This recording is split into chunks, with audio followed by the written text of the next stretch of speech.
everybody. Oh, how's everybody doing? We back.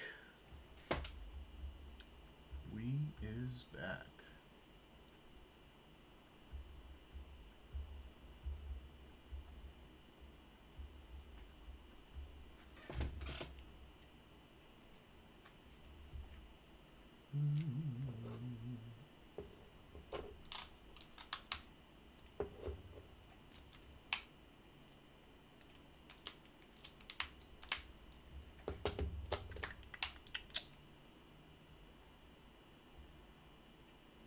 What up, Neighborune? How you doing, good buddy? Good to see you. Yeah. What up, Casper? Yes, we love this new trend.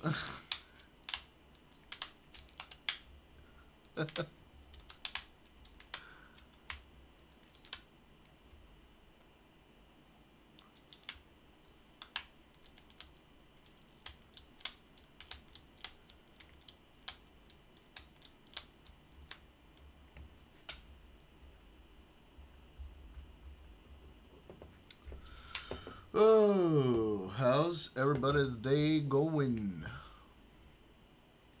Miss y'all in the early stream.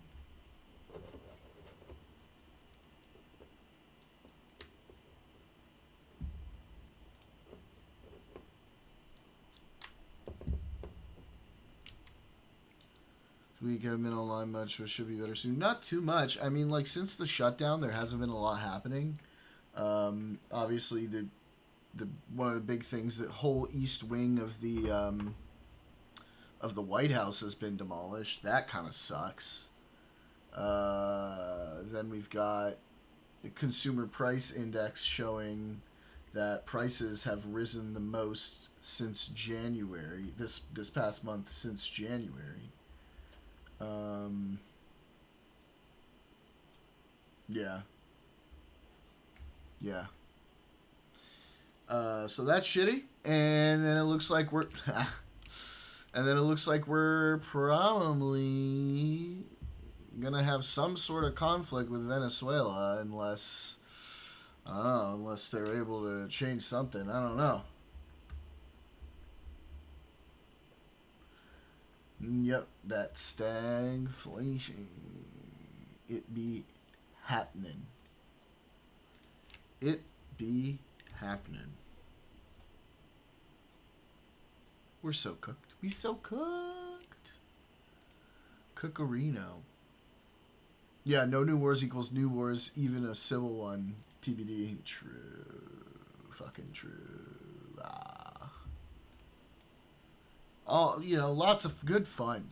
Oh, right, the mail-in ballots. He wants to sign an executive order to outlaw mail-in ballots, which, of course, he can't do. I mean, he can sign the order. You can make the order for whatever he wants, but, the states decide how the votes go.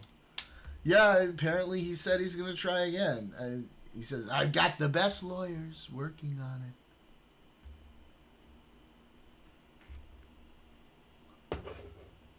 He's a dingus.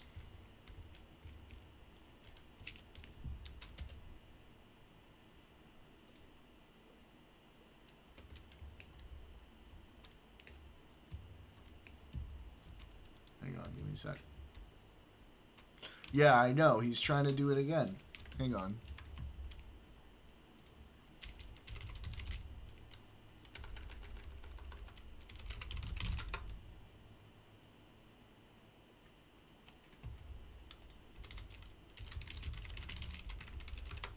Unless I watched an old video.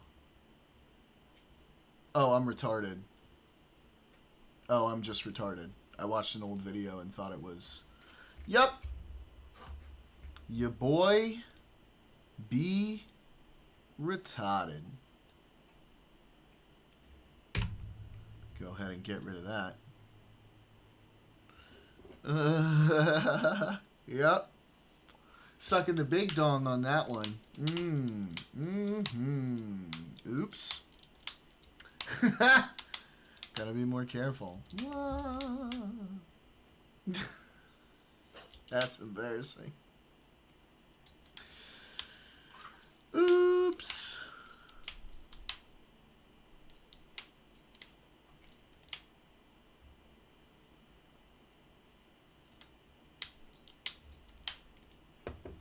Very embarrassing.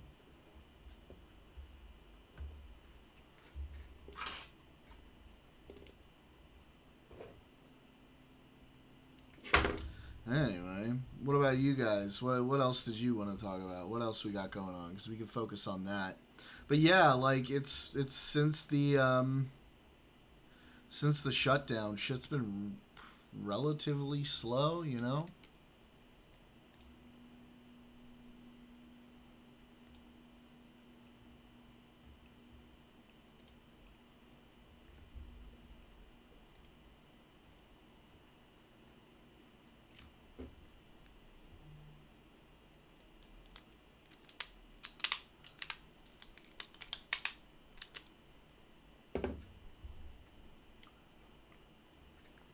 Let's see.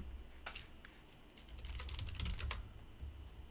there's anything good on the YouTubes to watch. Yeah, I saw that. Why the fuck, man? Why the fuck? What is this world? What is this country? What is this government?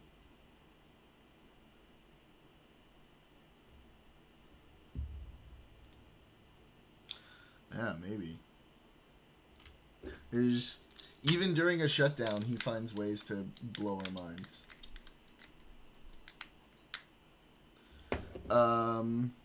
So that they can go after illegals, probably, Casper? So they can use it to go after illegals?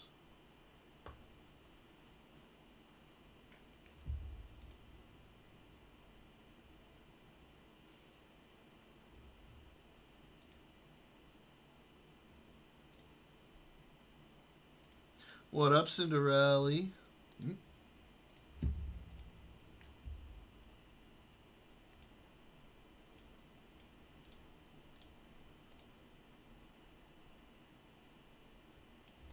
Arrest caught on camera as federal agents drag away a blind protester at Portland's ICE facility.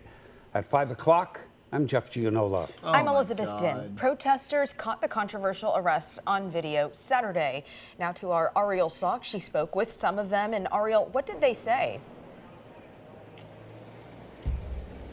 Yeah, so, you know, they tell me that this man is just full of joy. He's often out here dancing. So that's why what they saw this Saturday was so shocking. It was heartbreaking to see him being dragged the way he was. Take a look at these videos, what's each happening? taken from different sides of the ICE building. You can see Quinn Abel, a blind man wearing a neon vest, sitting on the side of the driveway to the facility. Next to him is a thick blue line on the ground federal agents made to indicate when protesters are crossing onto federal property, allowing them to arrest people for trespassing. They're not past the blue line. That's the line that they don't supposed to cross. And he was on the sidewalk. That's when you see several federal agents circling around him,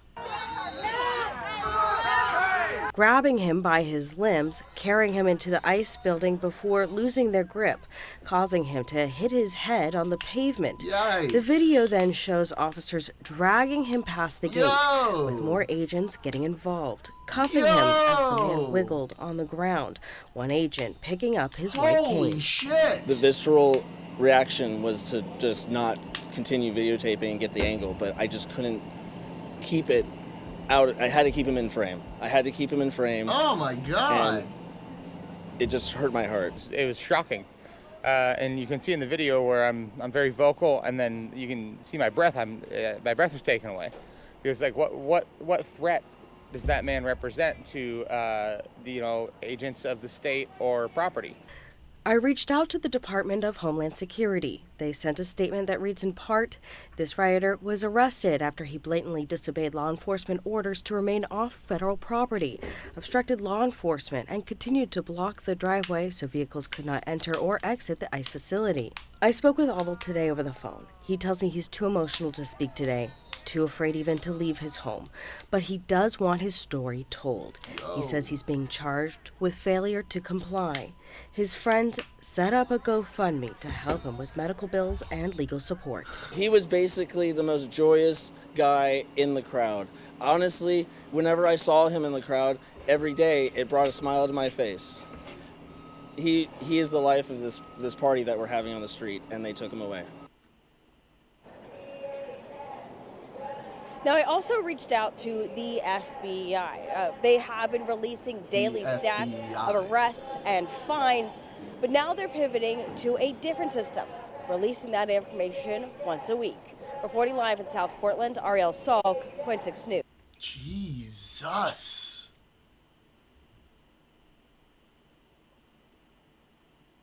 The fucking blind dude. How insane is that?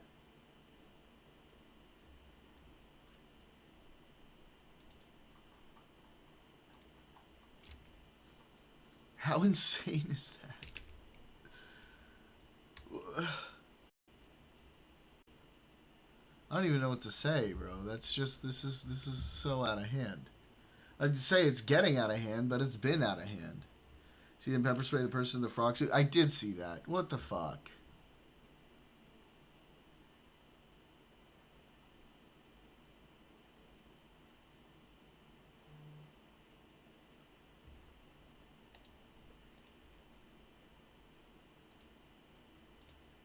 We've been discussing the notion of bearing witness. In an era of rising authoritarianism in America, we do not have the luxury, you do not have the luxury of looking away in the face of brutality, especially if that brutality is government sanctioned.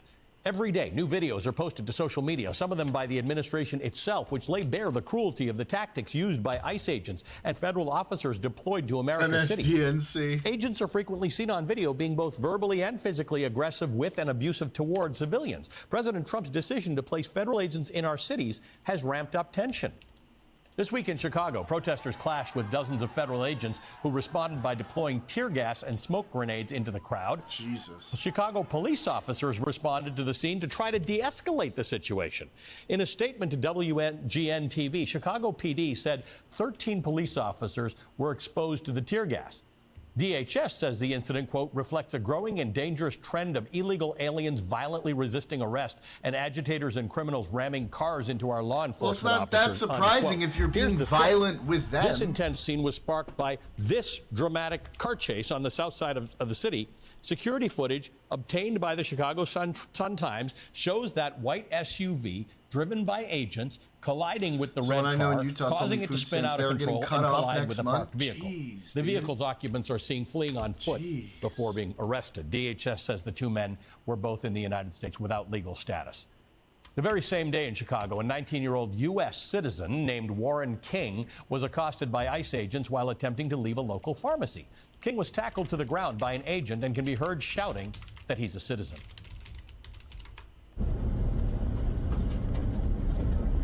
Whoa, whoa.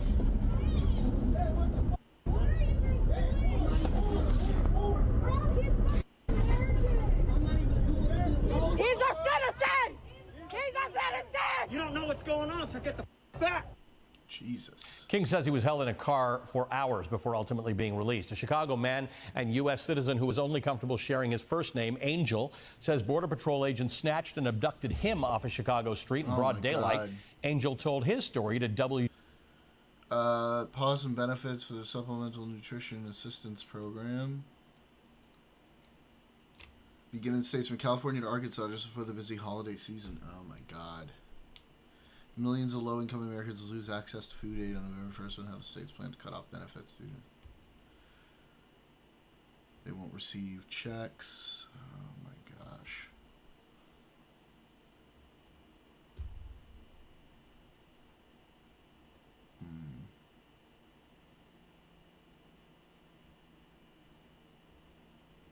Yeah, see, I don't think they realize this is not going to be helpful for them.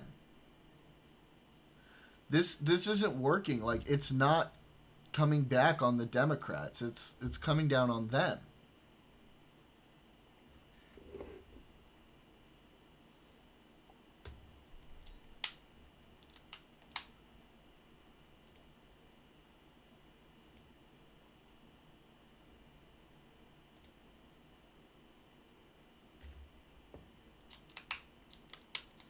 Yeah.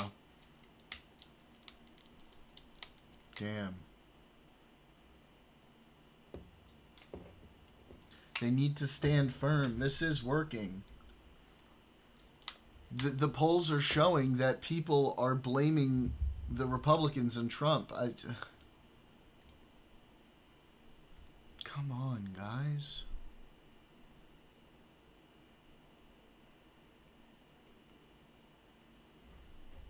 I know.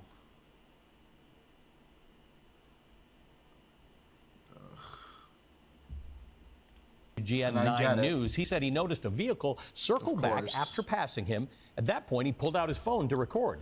You can hear the people in the truck identify themselves. And 4 agents get out, telling Angel not to run. As he records, he backs up, those agents creeping ever closer.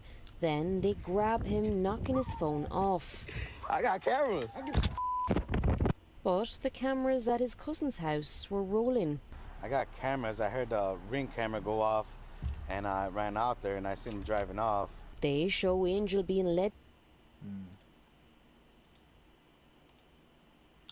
No.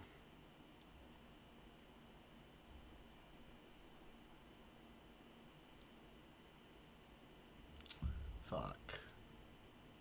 Because if they do it, if they pass a CR,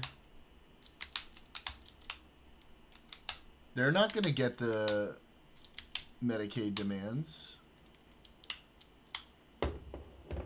They're not getting them at all.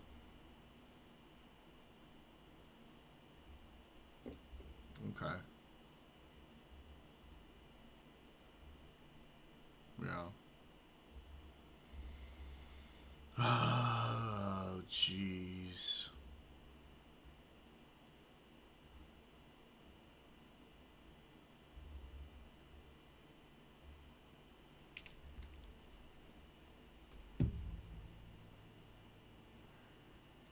To the agent's SUV and shoved in the back.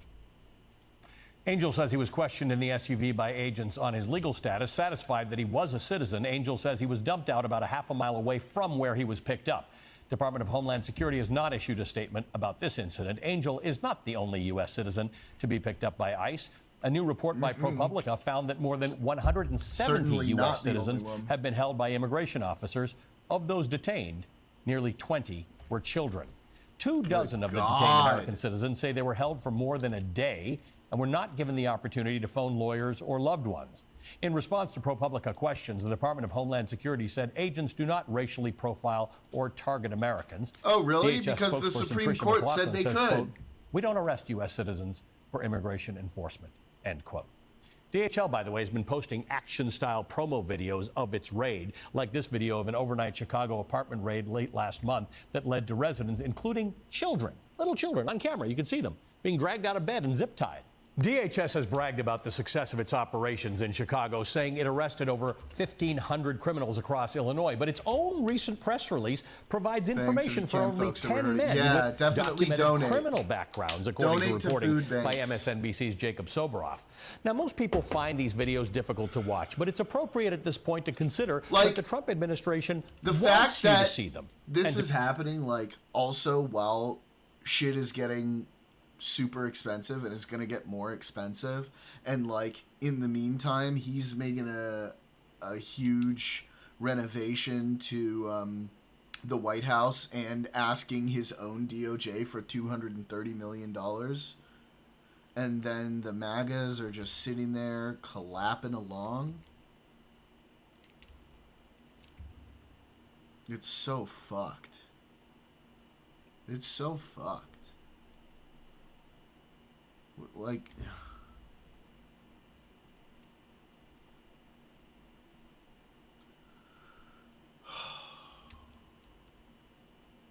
And then Congress, I mean, Republicans in Congress are just feckless losers who do whatever he says.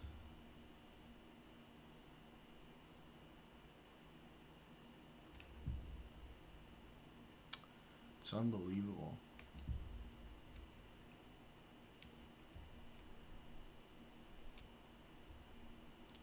Where am I supposed to go? Am I supposed to, like, dig a hole? Oh, I have to search. Be horrified. And that brutality is the point. As Tom Hartman writes, quote, every raid, every body slammed to the pavement is a public ritual meant to teach us obedience. The goal isn't enforcement, it's submission. For more on this, I'm joined by Ruth Ben-Ghiat, acclaimed historian and professor of history at NYU. She's the author of the newsletter Lucid, which tracks threats to democracy, and the book Strong Men, Mussolini to the Present. Ruth, it's great to see you again. I've missed you, and I know you're busy doing things that are helping us save democracy. You know, Jason Stanley was here a few minutes ago, and he was saying it's like they don't care what the public thinks anymore. It's not about polling and about popularity. It's about something else. The messaging here is very, very clear. Yes, well, in the case of ICE, they are supposed to, be enforcing against immigration, undocumented immigrants. But as we've seen, the goal is very different. It is to terrorize all Americans. It was interesting in one of the clips you showed, the agent stopped to adjust his mask. Yep. And of course, the mask element is one of the things that people well, they just don't identify themselves in any way. ICE akin to a kind of secret police, and it provides the agents with anonymity. And this is a very scary sight. But the mask also empowers agents through anonymity to be their worst selves and to terrorize anyone and everyone. And in fact, the collective footage we've seen in these months is, elderly women slammed to the ground.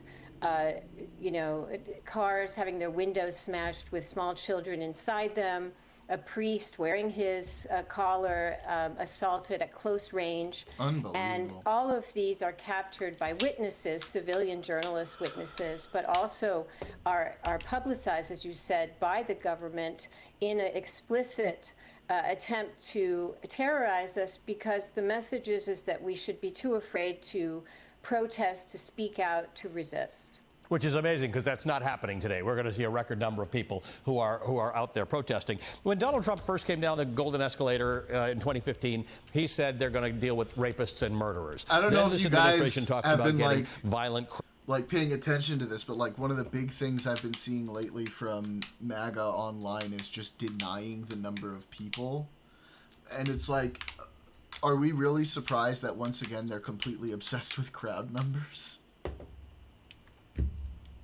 criminals. Then they talk about people who are members of gangs like MS-13 or Tren de Aragua, who, by the way, aren't. Donald Trump held up a doctored image of somebody's tattoo. Then they talk about drug dealers. Then they talk about Antifa, which is undefined because Antifa is not an organized group. The bottom line is most of the people being rounded up are people whose offenses are that they are undocumented, or the second offense of using a social security number that is not yours. In other words, they're the things that happen when you're an undocumented immigrant. They're not violent criminals by any description.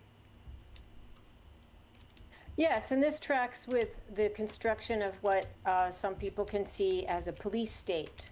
And ICE is at the center of this. It does kind of feel like they're trying to establish the budget that sort of ICE. Overarching feeling like, hey, you better do what we say or you're going to jail or we're going to crack down on you, right? And we're sending the fucking military to your city and we're overhauling, ICE to some crazy amount, spending all this money on it. So if you're an illegal, you live in fear and we're coming. They are definitely trying to establish, a feeling of fear among everybody, and it's and they're bolstered by the fact that their supporters want that, because it's not about policy, it's not about American values, it's about owning the libs and making the other side scared. It's so sad. It's so fucking sad. which is being ramped up for next year to, tripled for next year, and that ICE not only will have the lion's share of the U.S. budget for law enforcement, detention, deportation, but also will be funded at a rate which is more than the entire armed forces of other nations, including Brazil, large nations. And they're also ramping up their presence in our daily lives. The Washington Post reported in September they're looking for 300 new offices.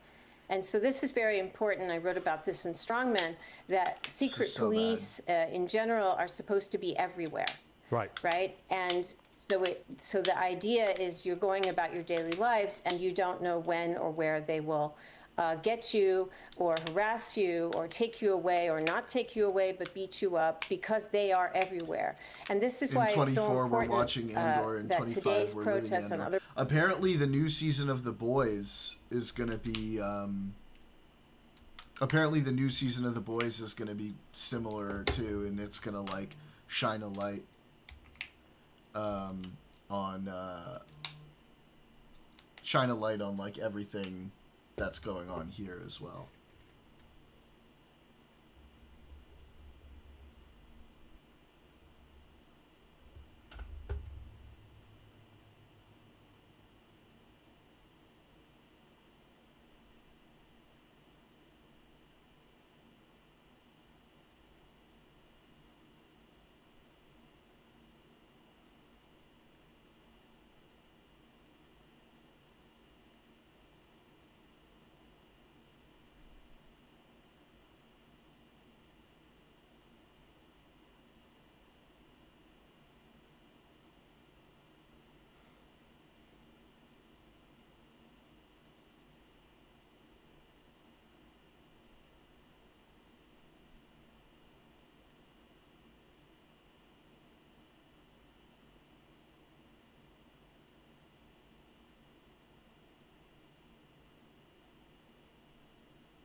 Broke into apartment complexes in the middle of the night, zip-tied people indiscriminately, citizens and non-citizens alike. Imagine minding your own fucking business in your house and ICE comes in and restrains you because the guy 4 doors over might be illegal. What the fuck?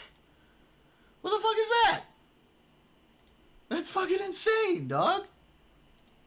God. This is so crazy. Like, what? I really, really hope America wakes the fuck up. Tip time including shoes. Oh, yeah, there it is.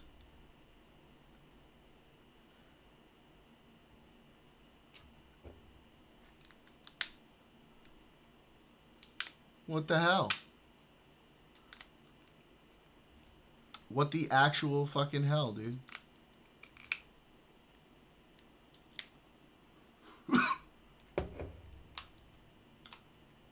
I can't believe it.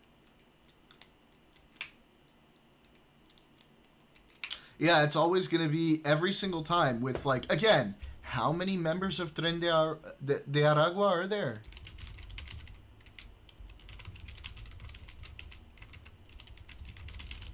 In the U.S.?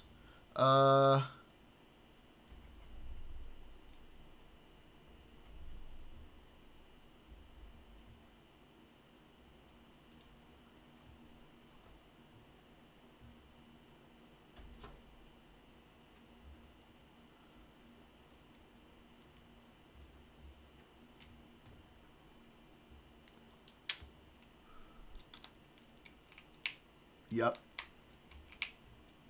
You're right. Where's how many? I know I've seen this number before. Yeah, around the entire world, there's around over 7,000 members of Tren de Aragua.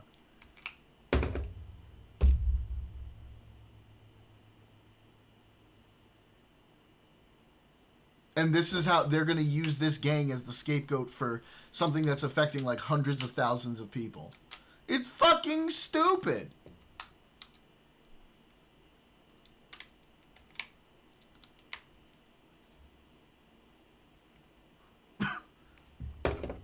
It's unbelievable, dude. It's fucking unbelievable.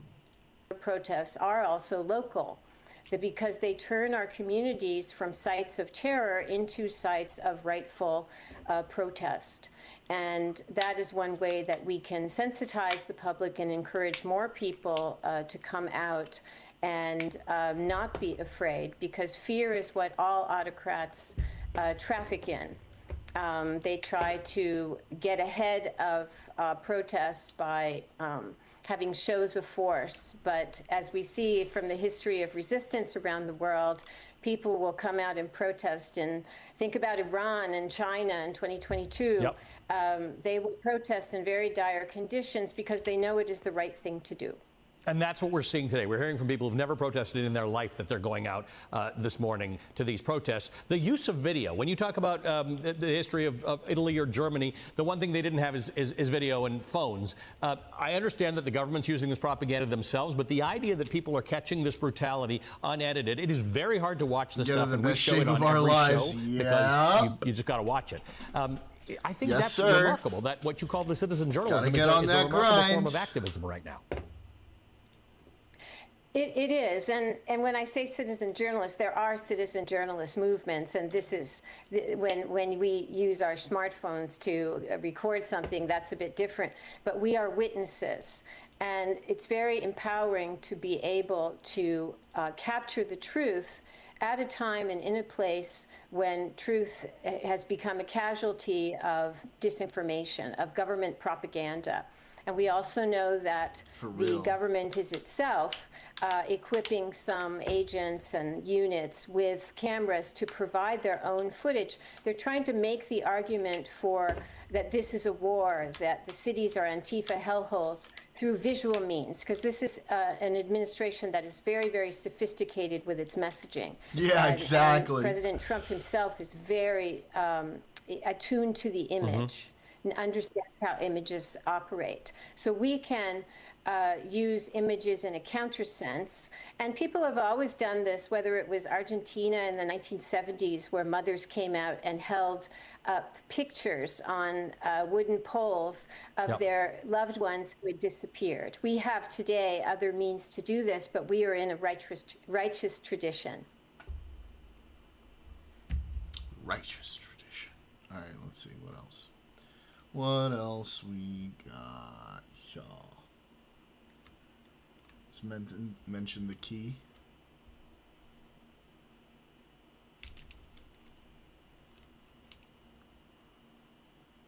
Stormtroopers come to arrest Piers Morgan, but what about the trans athletes? Say, man, I love Donald. He's better than George Washington himself.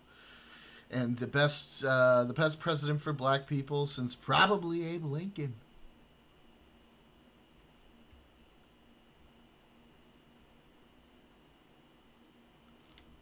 All going crazy over the state of the country. What do you mean? Like, in what way? Because I see the ones online being totally unhinged.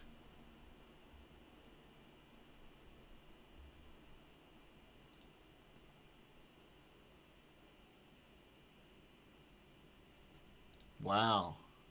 That's fucking stupid.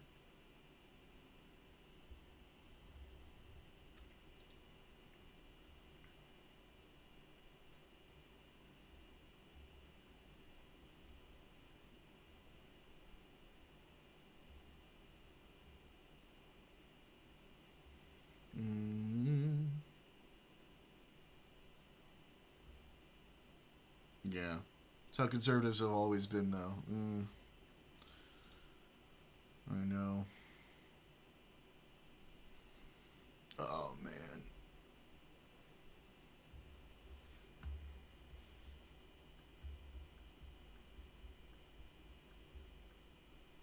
One wonders how they manage to get out of bed in the morning. Put their big boy shoes on.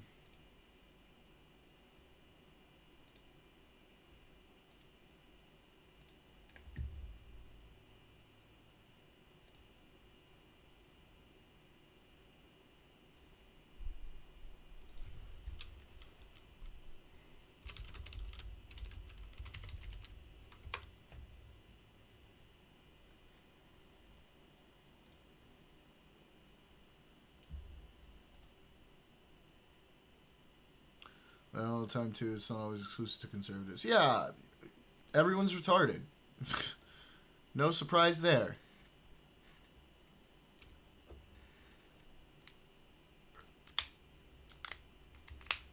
Let's see, what else is good to watch? Toss me some suggestions in late chat.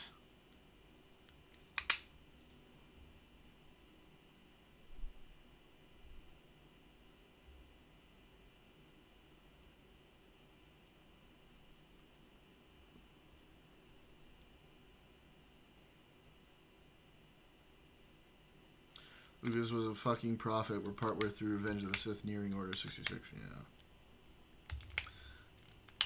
Yeah, I mean, it's not a both sides. Obviously, it's not. We're not both sidesing, right? There's one side that's a lot worse, but.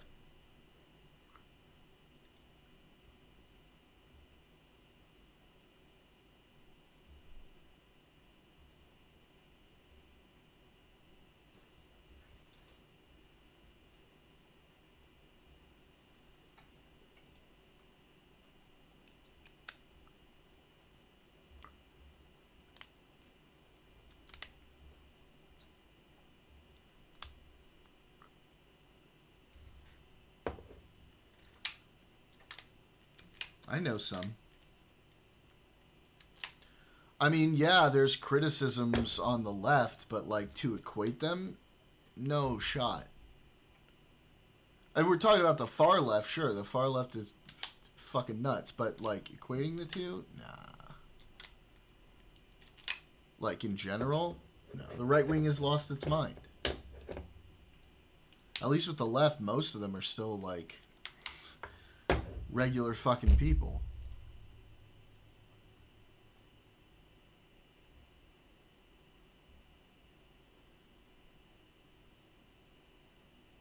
Oh, Canada's going to pull that Reagan ad now because Trump got all pissy.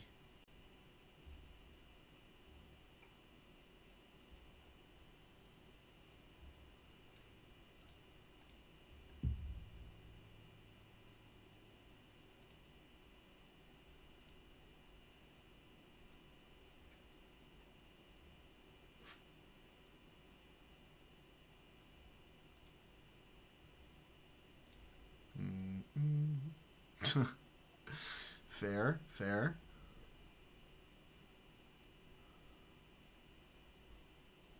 Oh, what up, Barcode?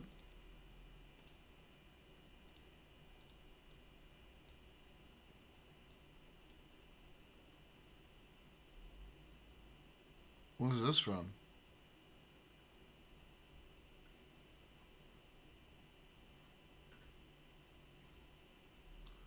Here you think I got wrong, so I correct my name here, but just confirm this is really you. Tell me where you first started here with Bikers. Trust me, you got your name from X account. Thanks, okay, I'm all yours, what am I getting wrong? I also still wanted to tell you anything when you're reporting, particularly is just way off. I had to let you know.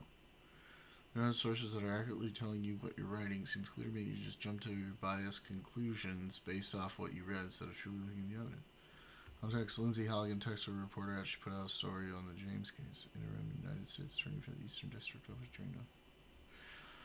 Okay, I'm all ears. What am I getting wrong? Oh, we saw that several times. Your people said a great answer. Okay. So this post is inaccurate, and if so, what? You're assuming exculpatory evidence without knowing what you're talking about is just bizarre to me. If you have any questions for your report, feel free to reach out to me, but jumping to conclusions does your credibility no good. I made it clear that my post was based on New York Times reporting. On the New York Times report, not my own reporting. Did they get something wrong? Yes, they did, but you went with it without even fact-checking anything. Ooh, we got 4 exclamation points. And they are disclosing grand jury info, which is also not a full representation of what happened. She signed Comey's indictment. I guess I expect them to do that, but I was surprised by you running with it. What is this? What kind of official, writes this way? This is so crazy.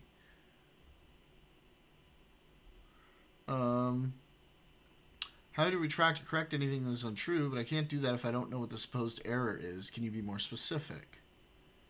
She'll read the indictment. It says she received thousands of dollars in rent. I can't tell you grand jury stuff. I read the New York Times report as saying that Nakia testified that she lived in the house for years without paying rent. Though the indictment says there were thousands of dollars of rent paid at one point, I don't see that as inconsistent with her testimony as reported by the New York Times. James's ethics disclosures report between $1,000 and $5,000 in rent back in 2020. After that, she didn't disclose additional rental income. I'm still not sure I understand what's incorrect about the New York Times account or my summary of it. Anna, you're biased. Your reporting isn't accurate. I'm the one handling the case, and I'm telling you that. If you want to twist and torture the facts to fit your narrative, there's nothing I can do. Waste to even give you hints. Then fucking say! Then fucking say what it is! You approach me saying that I've compounded or repeated something inaccurate in the New York Times account of Nakia's testimony. I'm happy to correct it, but I can't do so without a sense of what supposedly I got wrong. I'm sorry. Yeah, what the fuck? Continue to do what you've been, and you'll be completely discredited when the evidence comes out. Dude, this is so fucking stupid. This is just gonna be it for the rest of his presidency. Is every 2 fucking seconds, someone reports something they don't like, they're just gonna try to fucking bully them. Okay, thank you. I'd love to talk further when you were more at liberty to be specific.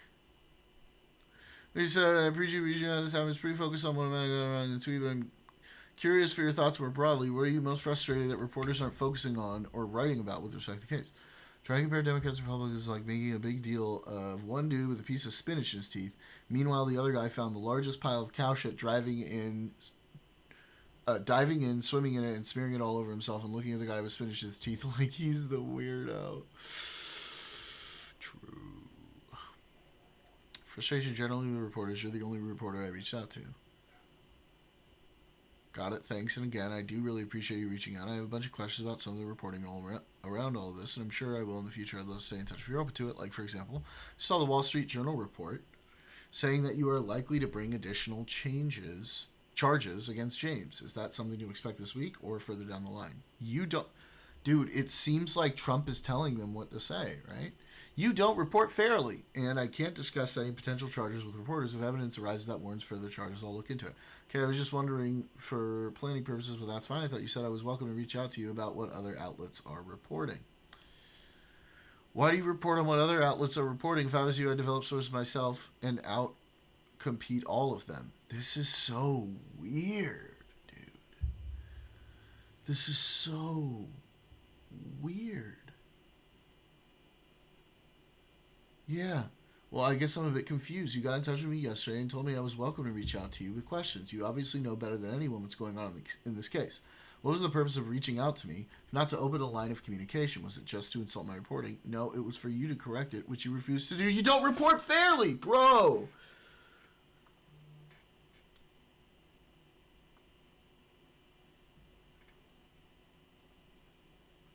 Oh my god! More than happy to correct it, but you still haven't told me what's incorrect. What precisely is wrong with the tweet?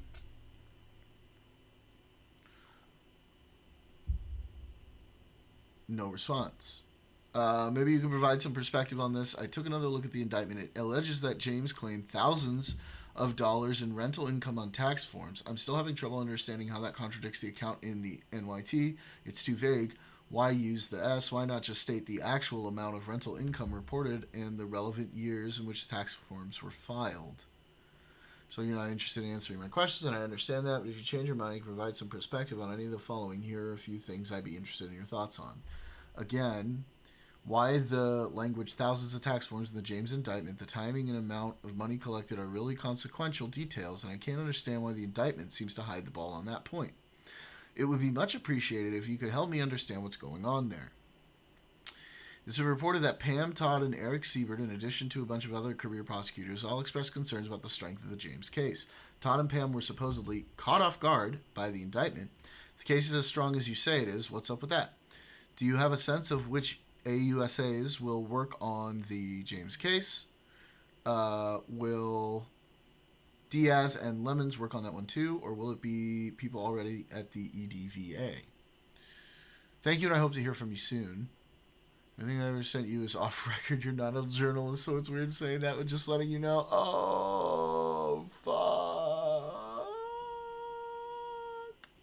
Sorry, that's not how this works. You don't get to say that in retrospect. Yes, I do, off record. I'm really sorry. I would have been happy to speak with you on and off the record basis had you asked, but you didn't ask, and I still haven't agreed to speak on that basis. Do you have any further comment with the story? It's obvious the whole convo is off record. There's just being mere messages. It's on Signal. What is your story? You never even told me about the story.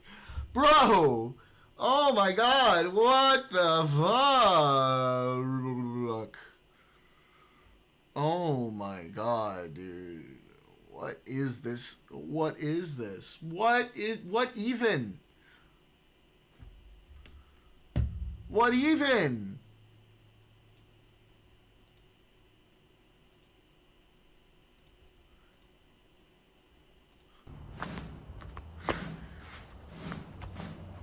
Oh my god. I, Janice, hereby declare that I do not give Facebook permission to use my data, my photographs, or furthermore, oh my god, dude. It's so true. Oh. Updated our story with an additional comment provided by the United States Justice Department.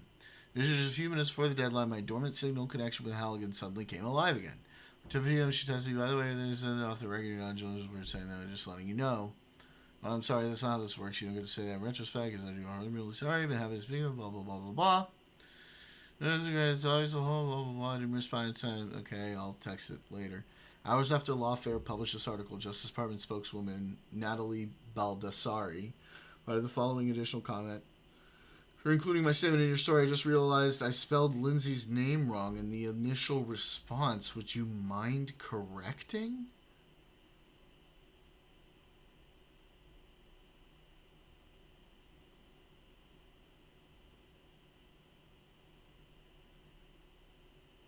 What?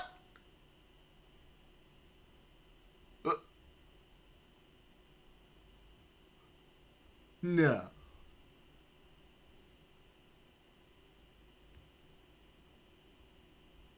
So this is so basically this is what it feels like happened. She realized she's full of shit and she got caught out being full of shit. And so she was like, oops, let me just find something to pretend like there was something wrong so I can make it look like there was something wrong, even though the thing that was wrong was obviously not worth that sort of a back and forth. Oh my god. Did you see a video of our base Gavin Newsom saying he was sending knee pads to houses of the CEOs of news companies and board members of universities who bend the knee to Trump? I did not. Link me. Link me. Hit me with that link.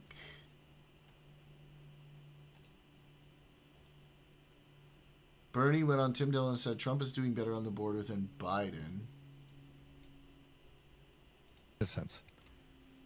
So has historically the United States done well on the Democrats and Republicans in protecting the border? The answer is no.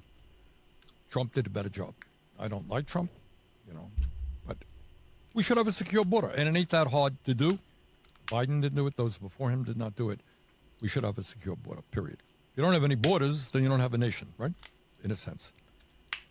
So has historically the United... Okay, great. Good for you, Bernie. Good job. I hope you feel good. I'm sure you feel good. Great one. I'm so happy for you. Fucking awesome. You're a hero. Oh, God. Duh.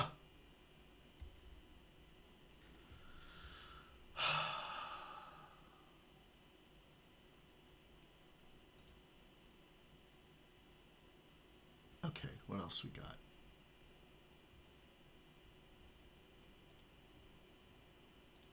That was wild, bro. That was fucking wild, Barcode. Oh my god. What is happening?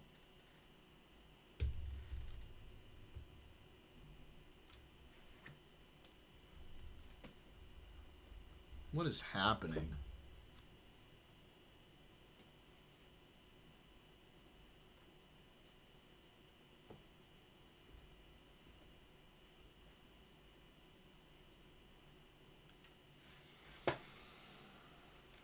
Trial for James seems like it'll be quick. Yep. Probably for Comey too, right?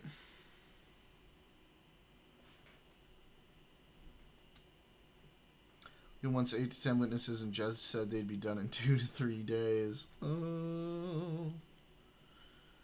Oh shit.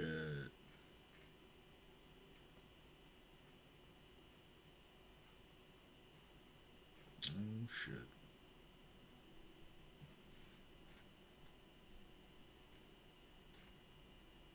Oh. Here we go.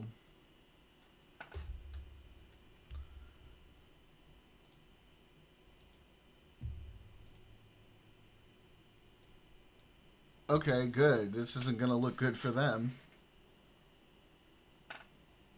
I mean, not good, but it's not going to look good for them, for sure. That's for sure.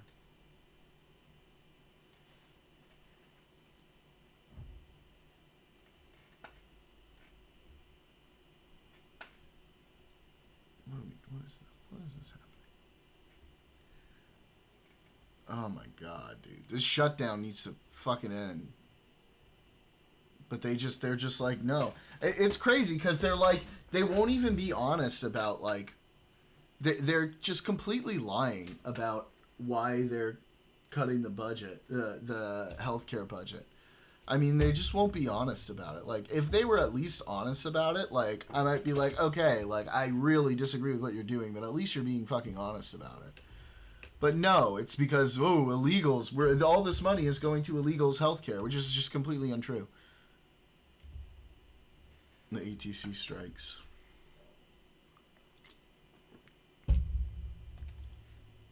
When's that going to happen?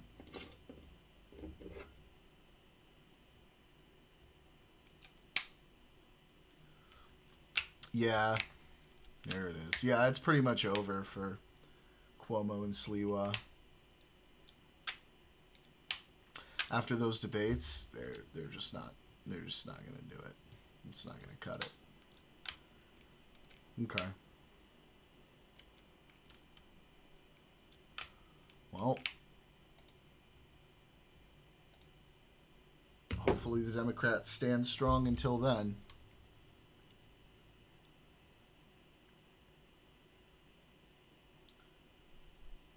Yeah. And I hope they do strike.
Let's see what else.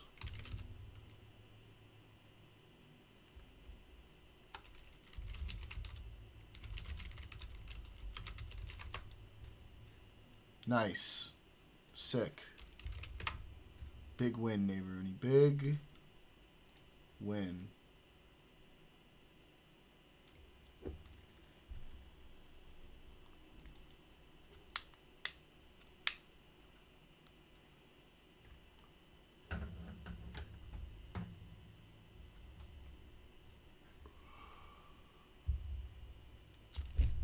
Oops. I mean, this is still crazy. This ain't gonna stop being crazy.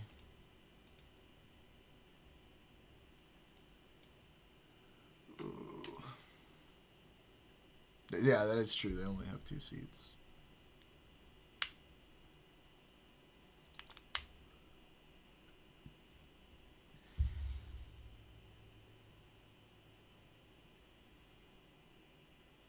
They're bombing in the Pacific?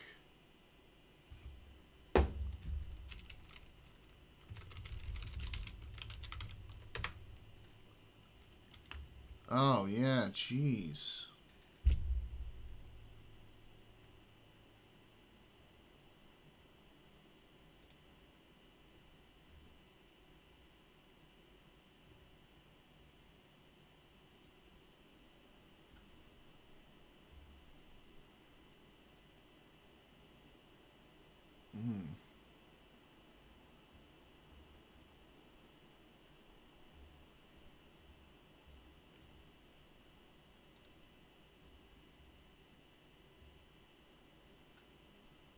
Ugh. I don't even know what to think about this. This is I don't know where this is gonna go. I don't know where this is gonna end.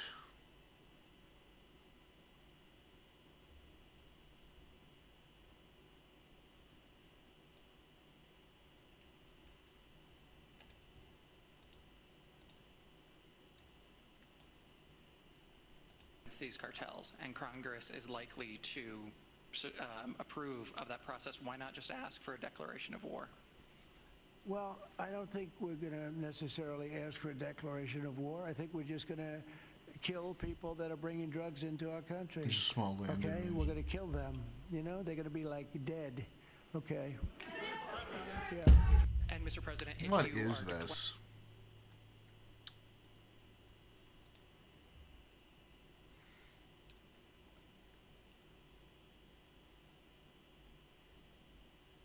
I mean, land-based targets, that's in Venezuela. I mean, like, at that point, we're invading them, right?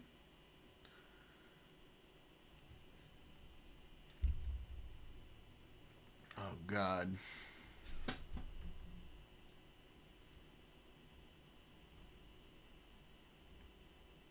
Yeah, he meant in Caracas.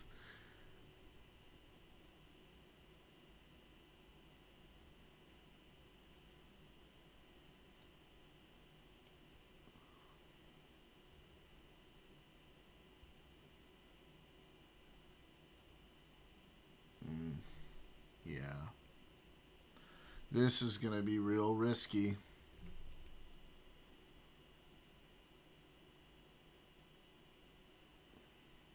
U.S. military accepted a private donation of $130 million to help pay troops during the shutdown.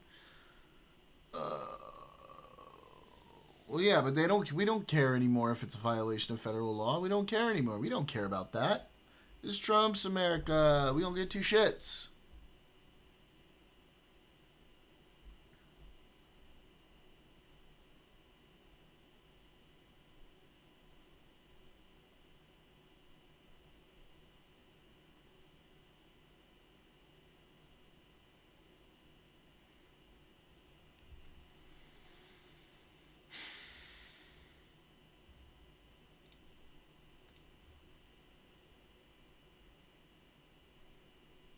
Nothing a 20th century neocon wouldn't do, to be fair.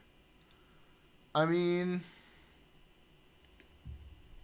I don't know about quite this far. They usually, I feel like, oh, well, 20th century neocon, yeah, true. Because in the 21st century, they kind of held off doing stuff in the Americas. Venezuela's Rubio's doing.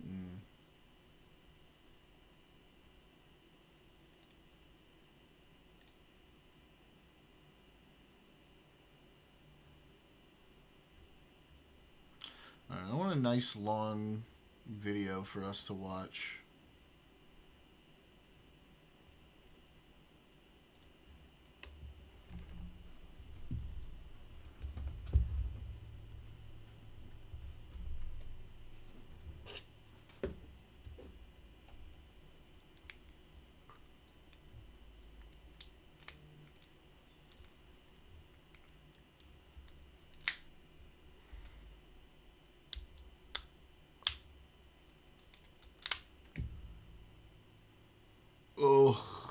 if I want to watch either one of them right now. Can I stomach that?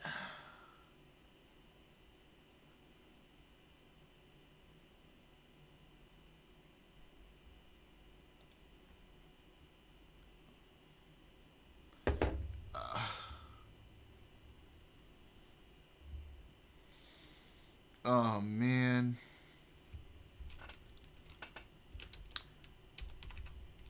Okay.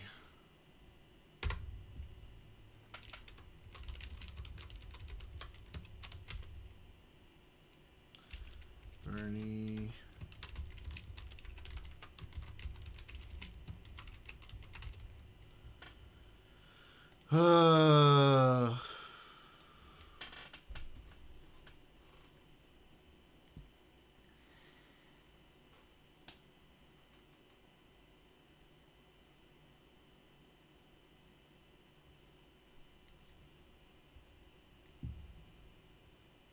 Nobody voting. Nobody voting. Well, I guess it's going to be Mamdani Flagrant. There you go, Neighboruni.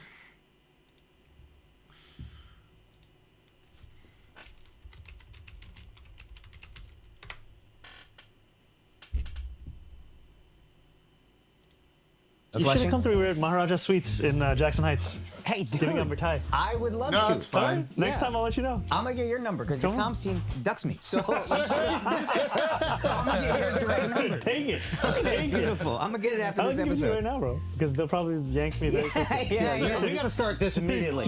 Zara runs a tight ship. Yeah, dude. She don't f around. Yeah. She does not. Feel free, you can share with everybody here. Okay, beautiful. Also, Socialism. I'm so.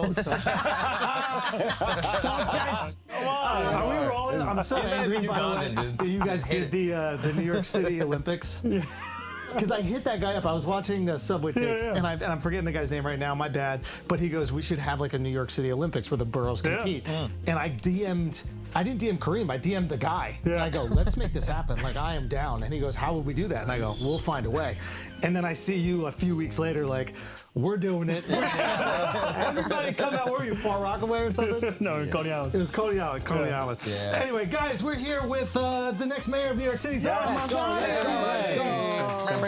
93% on Kalshi right now. Yes. Chances of victory. 93%. Yep. So, barring this doesn't go horribly, I think you're good. This is how we bring the numbers down. We got to get some parity here. We got to get Cuomo a I want chance. people to understand this election's not. Third option? Yeah, let's go with that for now. The Democratic Party sees itself as a party of the working class. To the extent it has any shared self-identity at all, it is that. But the Democratic Party is no longer the party of the working class. Doesn't matter if you define the working class by income, by education, or both. Democrats have been losing ground among these voters for years now. In 2024, Donald Trump won both voters making less than $50,000 a year, and he won voters without a college degree. And the way Trump won these voters wasn't just to rack up a giant majority among the white working class.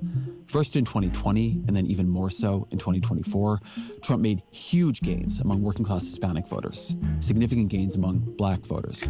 Republicans are building the multiracial working class coalition the Democrats imagine themselves as speaking for. Yep. There are two theories of how Democrats lost the working class and what it might take To be fair, win them back. One theory says the Democrats were once economic populists and they just... viewer numbers just have been low the past, like, couple weeks. I don't know why. But they just have been. I don't know what it is, but yeah, it's been slower lately. need to be that again. The people of America have no quarrel with business. They insist only that the power of concentrated wealth shall not be abused. They need to rediscover that old-time New Deal religion. The other theory says that the working class knows perfectly well the Republicans cut taxes for the rich and Democrats expand health care for the poor. But the working class feels unrepresented by Democrats in a broader way, left behind and looked down upon by a party that's moved sharply left on culture, on climate, on guns, on immigration. A party that doesn't talk like them and doesn't like the way they talk. Jared Abbott is a director of the Center for Working Class Politics. He does have a very soothing His group has voice, done Cinderella. a huge amount of polling and research on what working class voters believe and what they want to see in their politicians. Among their findings is what they call the Democratic penalty, which is a force that should scare the hell out of Democrats. So I asked him on the show to describe what he's found and what it would take for Democrats to once again be the party of the working class. As always, my email, EzraKleinShow@nytimes.com. Jared Abbott, welcome to the show. Thanks, appreciate the invitation. So I want to begin in a recent study you all did where you found something you called the Democratic penalty. Mm-hmm. What was the Democratic penalty and how did you find it? So, we were sort of interested in this idea that Sherrod Brown couldn't win in Ohio, right? It's like, oh my God, if we're economic populists and the greatest economic populist holding on in a red state couldn't continue holding on, what's going on there? And so we thought, and we had... That sounds more interesting.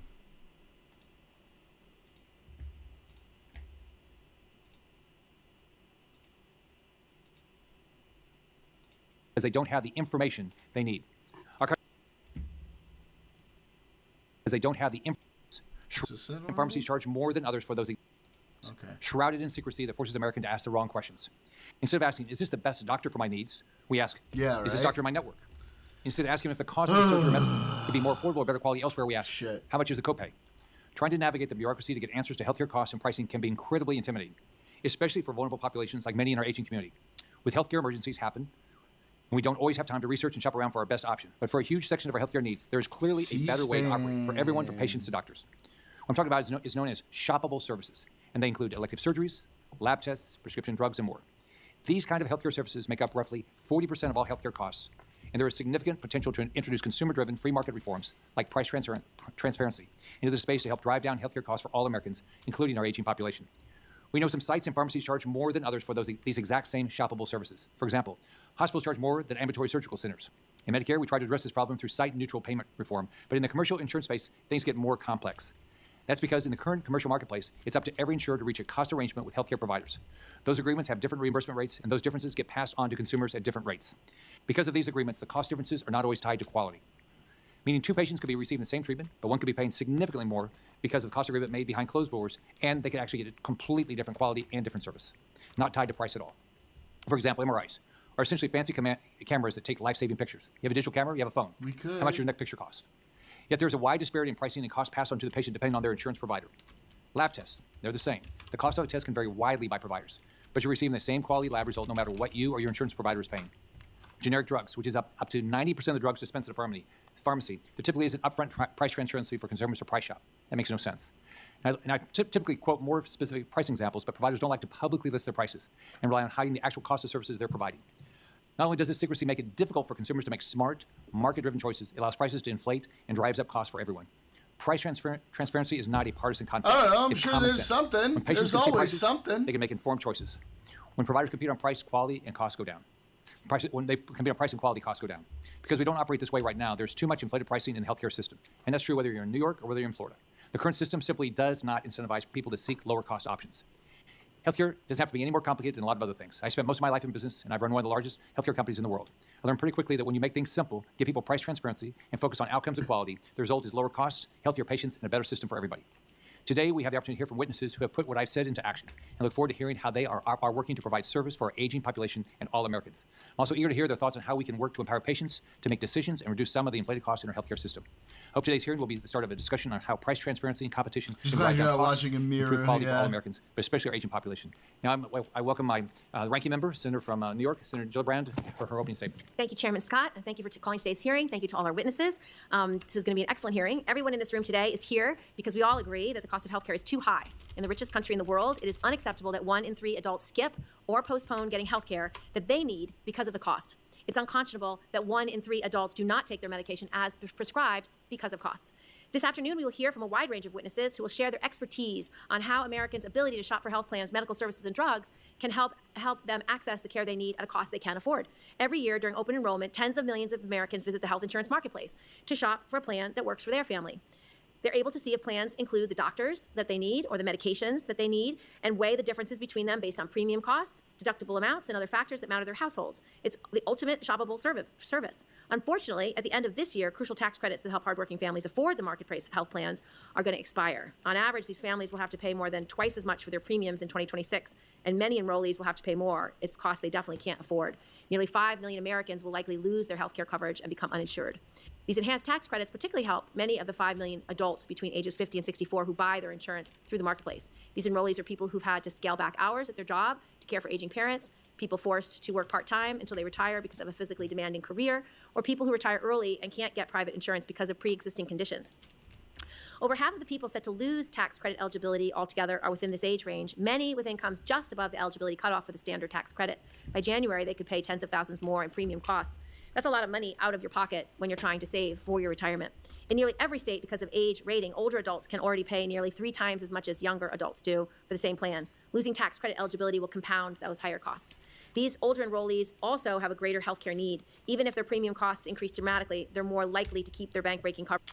Guys, for those of you who followed Gringo, he's live now. Make sure you jump over there and give him the view. And be forced to make difficult choices between basic necessities, whether it's food or rent. Older adults who ultimately lose their coverage may avoid seeking care until their needs become an emergency and will then enter the Medicare program at 65 in poorer health and ultimately require more cost-intensive care.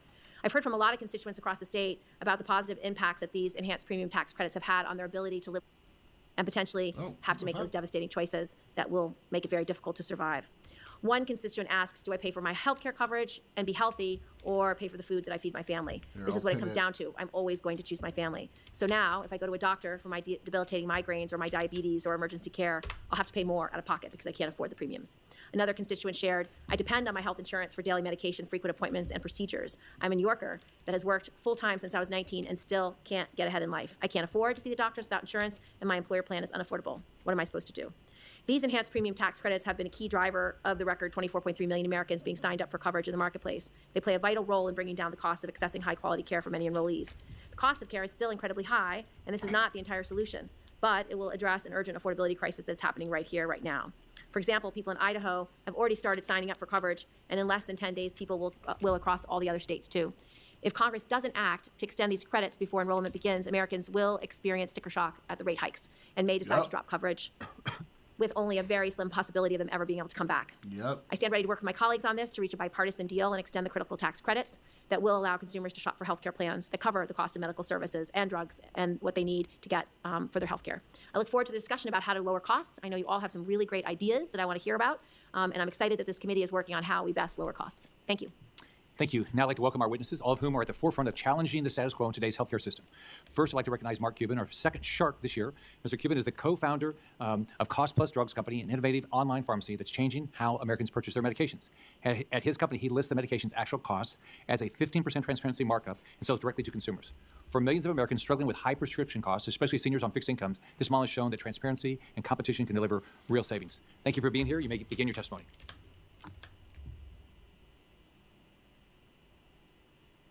There you go. My Shark Tank companies hate selling on Amazon, but most don't have a choice. About 162 million Americans shop there, and if you want to reach them, you have to play by Amazon's rules. Amazon knows this and takes full advantage, adding and raising fees, and even launching competitive knockoffs. They get away with it because they control the marketplace and because 162 million people shop there, which makes Amazon incredibly sticky. So what does that have to do with healthcare? Insurance companies work the same way. Over 300 million Americans have some kind of coverage, commercial, ACA, Medicare, or Medicaid. Every one of those plans hires a pharmacy benefit manager or PBM to run their drug benefits. The biggest PBMs, all owned by the largest insurance companies, control pharmacy benefits for about 270 million Americans. That's a lot of power. And it's also 70% more people than Amazon reaches. Like Amazon, PBMs control the store shelves, but their shelves are called formularies. The list of drugs your insurance will cover, and if a drug isn't on the formulary, it's invisible to doctors and patients. But here's the kicker. Not my ship? Unlike That's Amazon, which wants lower prices, PBMs actually that's my prefer ship. higher prices. They say they negotiate lower drug costs, but they don't. They auction off access to their formularies to the highest bidders. Drug companies pay the rebates and fees PBMs demand so their drugs can be covered and prescribed. If they don't pay, they lose access to millions of patients and plenty of doctors, costing them billions. These rebates and fees are based on a percentage of a drug's list price called WAC, the wholesale acquisition cost. The higher the list price, the more money PBMs make. Because PBMs are so powerful, that inflated list price becomes the reference point for the entire drug supply chain. Take a hypothetical $600 brand name drug. The PBM strongly suggests the manufacturer set the price at $600 with a 50% rebate and another 10% in fees, leaving the manufacturer with $240 net. Meanwhile, wholesalers buy the drug at that same $600 list price. How many industries do you know where the wholesalers pay the full list price? The three major wholesalers all use the same list price and get paid almost identical fees. There's zero competition, and their fees are also, because they're tied to list price, they make more money when prices rise. Pharmacies buy from wholesalers at about a 5% discount. You'd think PBMs would reimburse them more than their costs so they can make a profit. They don't. When a pharmacy fills a brand prescription for an insured patient, it's often reimbursed less than what it paid for it. And if it doesn't fill enough of those money-losing prescriptions, PBMs or wholesalers can penalize them. It's no wonder independent pharmacies are disappearing. Now, what does the patient pay? If they're uninsured, they pay that $600 list price. If they're insured but haven't met their deductible, they still pay the full $600. That's crazy. We were told that PBMs negotiate lower prices for patients, but they're so bad at their jobs, they can't even get patients a deal that's better than the retail price. But the rebates and fees that they collect on that $600 flow straight from the patient's pocket to theirs. Patients are getting ripped off because PBMs and wholesalers insist on using inflated list prices instead of transparent net prices. Because the whole system is built around list prices, everyone, PBMs, wholesalers, and insurers have an incentive to keep prices rising, and they almost always do. It's costing patients tens of billions of dollars and forcing many to go without the medications they need. But here's the saddest part. Self-insured employers, states, the federal government, they all keep on signing contracts that lock in this broken system. We blame PBMs, but the real problem is the CEOs, administrators, and state officials who keep renewing these contracts. Every one of them complains about rising healthcare costs while signing deals that make prices go up. Big brand pharma is part of the problem too. They hate PBMs, but still play along. If manufacturers, wholesalers, and payers move to net pricing, meaning the price after all rebate and fees, patients' out-of-pocket costs could drop by half overnight, saving patients billions every year. There's a reason the U.S. has the highest drug prices in the world. We're the only country that uses PBMs. And there's a reason we have some of the lowest priced generics. PBMs can't control generic pricing from companies like Cost Plus Drugs. So what do? 1, count all cash payments towards deductibles. 2, base patient out-of-pocket costs on net price, not list price. 3, separate formularies from PBMs to end their power. And 4, and specialty tiers. It's just an excuse to charge more. Fix that, and we finally put patients, not PBMs, back at the center of American healthcare. Thank you. Next, I'd like to introduce Dr. Keith Smith, co-founder of the Surgery Center of Oklahoma and the Free Market Medical Association. Dr. Smith is a nationally recognized leader in healthcare, transparency, and free market reform. More than 25 years ago, he helped establish the Surgery Center of Oklahoma, one of the first facilities in the nation to post all-inclusive upfront prices for every single surgical procedure, covering the surgeon, facility, and anesthesia all in one transparent bundle. His center consistently delivers care at a fraction of the cost of traditional hospital settings while maintaining exceptional outcomes and patient satisfaction. In addition to his clinical work, Dr. Smith co-founded the Free Market Medical Association, which brings together physicians, employers, and patients to promote transparent, market-driven solutions in healthcare. His leadership has inspired similar models across the country, proving that when providers compete on price and quality, patients win. Dr. Smith, thank you for being here today. Please begin your testimony. Thank you. The Surgery Center of Oklahoma was founded in May of 1997. The goal was to gain control of the medical and financial treatment of our patients. The problem was that even a minor surgical procedure performed at a large hospital meant bankruptcy for many patients, including insured patients. Consistent with their attempts to maximize revenue, big hospitals denied physicians many times the tools and supplies they thought appropriate to treat patients. And yet hospitals continue to book ever-increasing profits even today. I've changed this model. Our model is grounded on mutually beneficial exchange. While we save patients tens of thousands of dollars, currently the only ones walking through our door are patients paying for their own care, about half the population. Because if someone else is paying, they don't shop or care how expensive something is. We were excluded from insurance from the very start, which meant that we had to be creative. We started quoting patients all-inclusive prices. It was simple math. What fee did the surgeon think was fair? What was fair for anesthesia? And what was the time and materials-based charge for the facility? It turns out that our prices were usually less than the patient's in-network deductible and copay. Today, our total charges are still only 1/6 to 1/10 of what large hospital systems near us charge for the same procedure. And even more extreme price discrepancies are routine. In fact, we recently performed a tonsillectomy on a child for $3,875 after the family had been quoted $72,000 by a Dallas area hospital. Our prices remain half what Medicare pays big hospitals and less than what Medicaid payments are to the hospitals for the very same procedure. The Surgery Center of Oklahoma quoted prices over the phone to patients until 2009, which is when I launched the first website displaying all-inclusive surgical prices. I had 3 goals in mind, all of which I would argue have been achieved. First, I wanted sticker-shocked patients to easily find us. Second, I wanted to start a price war so patients far from Oklahoma could use our pricing as leverage in their market. Third, I wanted to better understand why the same market discipline other industries must endure was seemingly not a thing in healthcare. The first patients to arrive after posting our prices were Canadians. These patients are forced to wait in lines longer than the misery they can endure without care. Then it was the uninsured, beneficiaries of self-funded health plans, and members of cost-sharing ministries. Approximately half our patients travel from out of state or out of the country to Oklahoma City for their surgical care.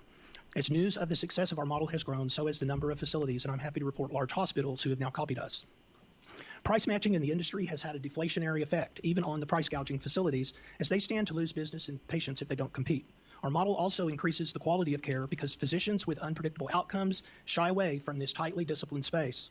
The good surgeons would rather perform a surgery at my facility due to better conditions and the higher pay they actually receive.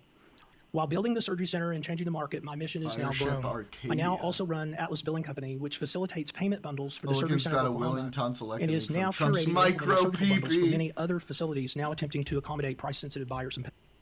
I'm also co-founder of the Free Market Medical Association, a mission-driven organization that works to bring buyers and sellers together in the United States, promotes market discipline in the industry, and now has 37 state chapters. To the industry big shots, or as I call them, the cartel, the healthcare system in this country isn't broken. It's working exactly as it was designed, meant to enrich the corporate elite and intermediaries at the expense of patients and the American people at large. Fortunately, the alternative approach I've described is becoming more widespread. As insurance deductibles balloon and delays and denials become more commonplace, affordable, high-quality care is fortunately available for victims of the system. I predict that shoppable medical services will become particularly critical for older Americans as an increasing number of physicians opt out of or severely curtail their exposure to Medicare. Thank you.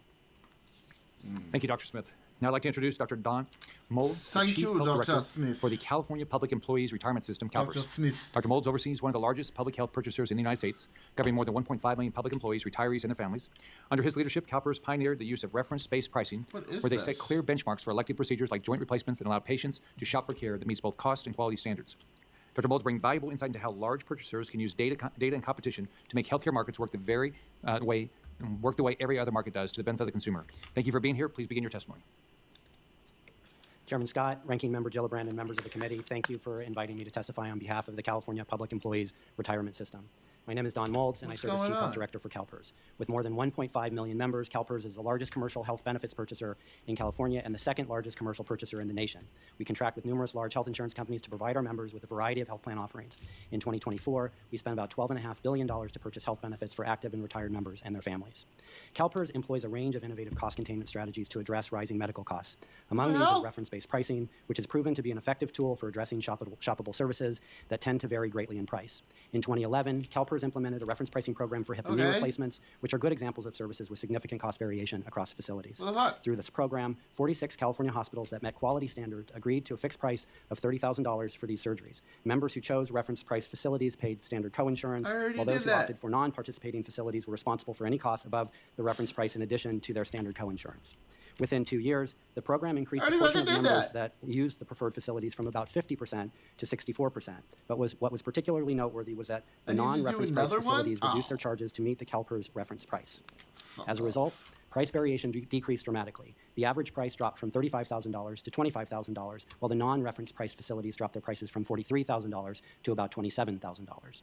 While we anticipated savings from the consumer choice effect, the most significant impact was the downward pressure on the market overall. The program remains in place today, and our analysis reveals sustained savings of approximately $4 million annually through 2020. In 2012, CalPERS introduced a second reference pricing program for colonoscopy, cataract, and arthroscopy services, establishing a set reference price for procedures performed in hospital outpatient settings to incent members to choose ambulatory surgery centers, which are comparatively less expensive and higher quality. As with hip and knee replacements, we saw members choose the more cost-effective sites of care, resulting in $5 million in savings per year, an average reduction of 21% for these procedures. CalPERS extended its ambulatory surgery center reference pricing program to 12 additional procedures in 2018. Last year, CalPERS implemented a member incentive program to encourage members to use independent labs instead of much more costly hospital-owned labs. Early data suggests that preferred lab use increased by a modest 4% in that first year and saved our members $2.4 million in the first year. This program is different from earlier reference pricing programs in that it eliminates cost sharing for members using the low-cost labs, but does not increase their cost sharing for using higher-priced labs. Reference-based pricing has showed promise, but it does have its limits. For smaller purchasers without the data resources of CalPERS, access to transparent pricing information is critical. Moreover, research suggests that if implemented as broadly as possible, reference pricing only saves about 5% of total cost of care. Overall savings are limited by the small number of procedures where reference pricing makes sense. While reference pricing is well suited for non-emergent elective procedures with significant price differences, many healthcare services are far less shoppable. This is one of the reasons why CalPERS adopts a broad-based approach for reducing costs. For example, we have included cost trend guarantees in our newest contracts with our third-party administrators and our pharmacy benefits manager in order to achieve critical financial alignment. Addressing high-cost markets is also a priority. CalPERS pays prices that are about 1/3 higher in Northern California than it does in Southern California, largely because of a comparative lack of provider competition in the North. Thank you again for inviting me to participate in today's hearing. CalPERS is proud of the savings we've achieved through our reference pricing programs, which is one part of the kind of broad-based approach that is necessary to rein in healthcare costs. I welcome your questions. Thanks for being here. Now I'd like to turn it over to Ranking Member Gillibrand to introduce her witness. Thank you, Chairman Scott. I want to move to introduce our final witness, Dr. Jean Lambrou. Dr. Lambrou is the Director of Health Care Reform and Senior Fellow at the Century Foundation. Previously, having served in President Obama's administration, first as Director of the Office of Health Reform at the U.S. Department of Health and Human Services, where she worked to ensure passage of the Affordable Care Act.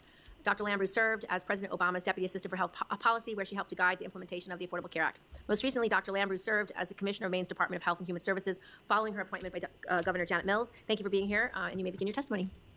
Chairman Scott, Ranking Member Gillibrand, and members of the committee, thank you for the opportunity to testify today. As you've heard from other witnesses, competition, streamlining, and shopping can optimize value. However, value-based care is big business. There's all these inefficiencies in the general healthcare market, and people get unnecessary procedures, so there's a whole industry around focusing on specific conditions and getting people better care, which in turn lowers insurance with a focus on costs. older Americans purchasing coverage on their own. The Affordable Care Act created a shopping platform called Health Insurance Marketplaces. Marketplaces offer health plans that have different levels of coverage. Shoppers can see if their doctors or drugs are covered, and some marketplaces are active purchasers, requiring insurers to use some of the strategies discussed here today. This shopping experience is enhanced by premium tax credits. These credits are competitively set based on the benchmark plan. Currently, eligible employees pay no more than 8.5% of income for that benchmark plan, with lower income people paying lower percentages. These tax credits are like vouchers. With your tax credit, you can shop for any plan in the marketplaces. And while improvements can and should be made, the marketplaces work. Premium growth has averaged just 2% in the past 5 years. Choices have expanded, and enrollment doubled since 2020 to 24 million people. About half of these people are self-employed or small business workers, and many are rural residents or veterans. Marketplace coverage is especially important for older Americans. Nearly 1 in 4 marketplace enrollees is age 55 to 64. Nearly 1 in 10 older Americans relies on coverage purchased on their own.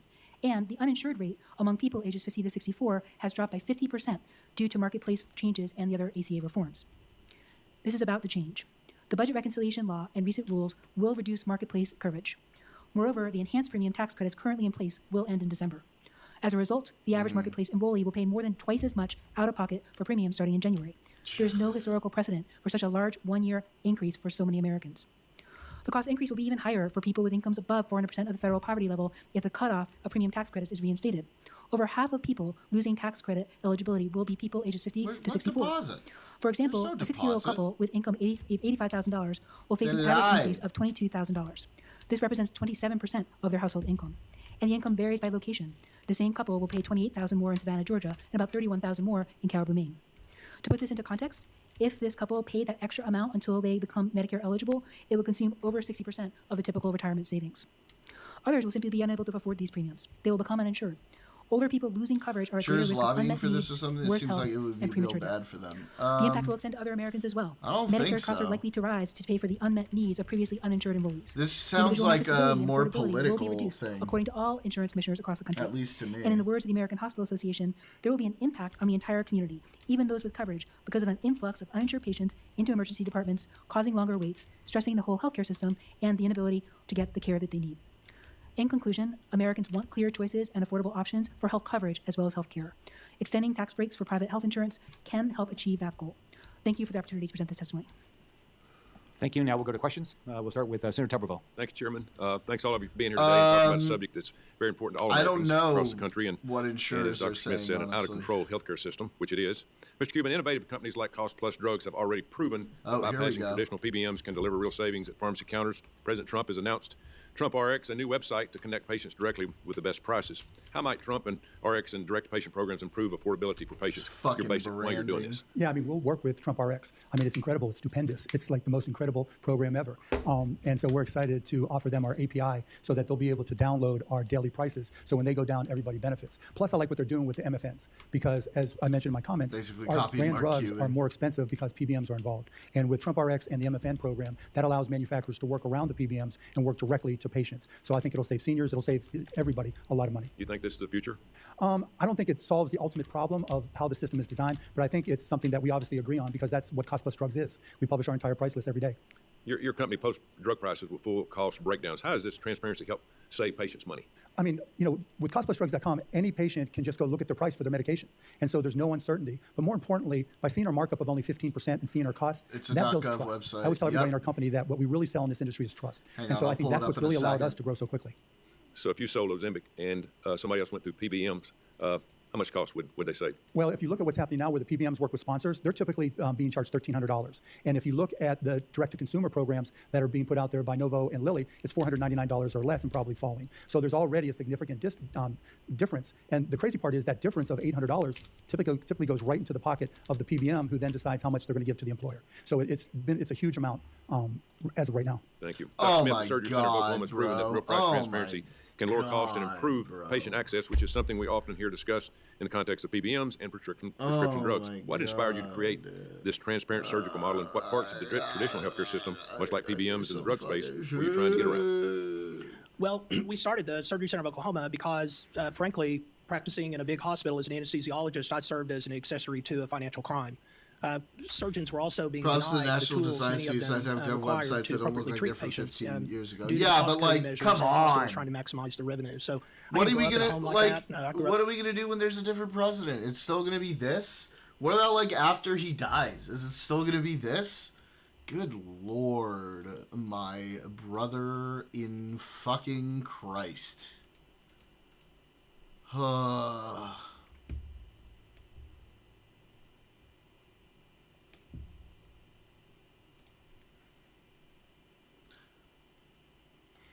There's a golden rule, mutually beneficial exchange. And so as a hospital-based physician, the only way I could escape that was to own and control my own facility, and where I was responsible to the patients, not just for the medical treatment, but also the way financially we dealt with them.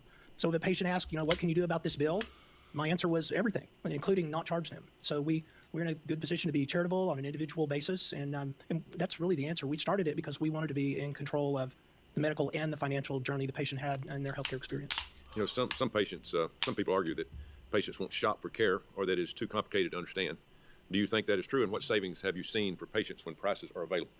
Well, patients will not only shop for care, but they'll vote with their feet. Half the patients we see at Surgery Center of Oklahoma do not live in Oklahoma. We see patients from Europe and Africa, all over the United States. And self-funded employers see such an insane price difference between our prices and the local hospital where they're doing business. They waive all out of pocket for those employees and a companion to fly to Surgery Center of Oklahoma and have their procedure. And not just us, but those who've copied us. So people will shop and they'll travel. And furthermore, they'll hold our price up in front of their local hospital and tell them match this, or I'm going to Oklahoma City. We had a patient from Georgia that was going to be charged $40,000 for a urologic procedure, and our online price was $4,000. And the hospital matched our price because that would have been the second patient that month that came to Oklahoma City, and they didn't want to see that. The patient reached out to me later and said, "You saved me $36,000, and you didn't even perform the surgery." So there is a market that is developing. It's a competitive market. It's driving prices down. It's driven prices down in Oklahoma City, I know. And quality goes up at the same time. Thank you for what you're doing. Thank you, Mr. Chairman. Senator Tuberville, Ranking Member Gillibrand.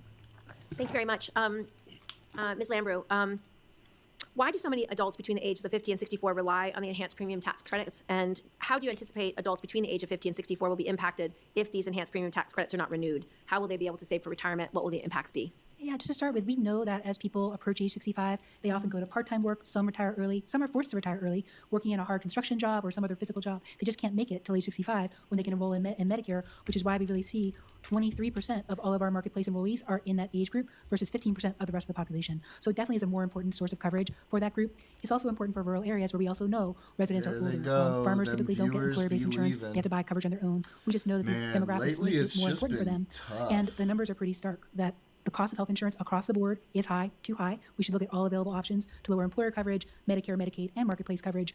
But for these people right now to be facing these kind of numbers, again, and I lost a follower too. How about that? Impossible for a lot of these families to deal with. But your choices are: if you're chronically ill, do I pay that amount to maintain my coverage, or do I become uninsured? And what does that mean? And I do wish many of these programs that we're talking about today would be a solution for those people. They will help. I have no doubt that these will help. But I think there's more that will be needed for people who are older, chronically ill, who are about to face these large out-of-pocket premium increases. Thank you, Doctor. Mr. Cuban, can you speak to this conversation about unaffordable deductibles? Can you talk a little bit about what this will result in, whether it's increased hospital visits, emergency room visits? what does this vicious cycle of unaffordable healthcare costs lead to, and how does it stress the healthcare system? Well, no matter what your premiums are, and you pay them, if you can't afford your deductible, you don't really have insurance. And what ends up happening is either you go to the emergency room, you do nothing at all, or you're at the mercy of the provider, hoping they can provide some sort of financing for you.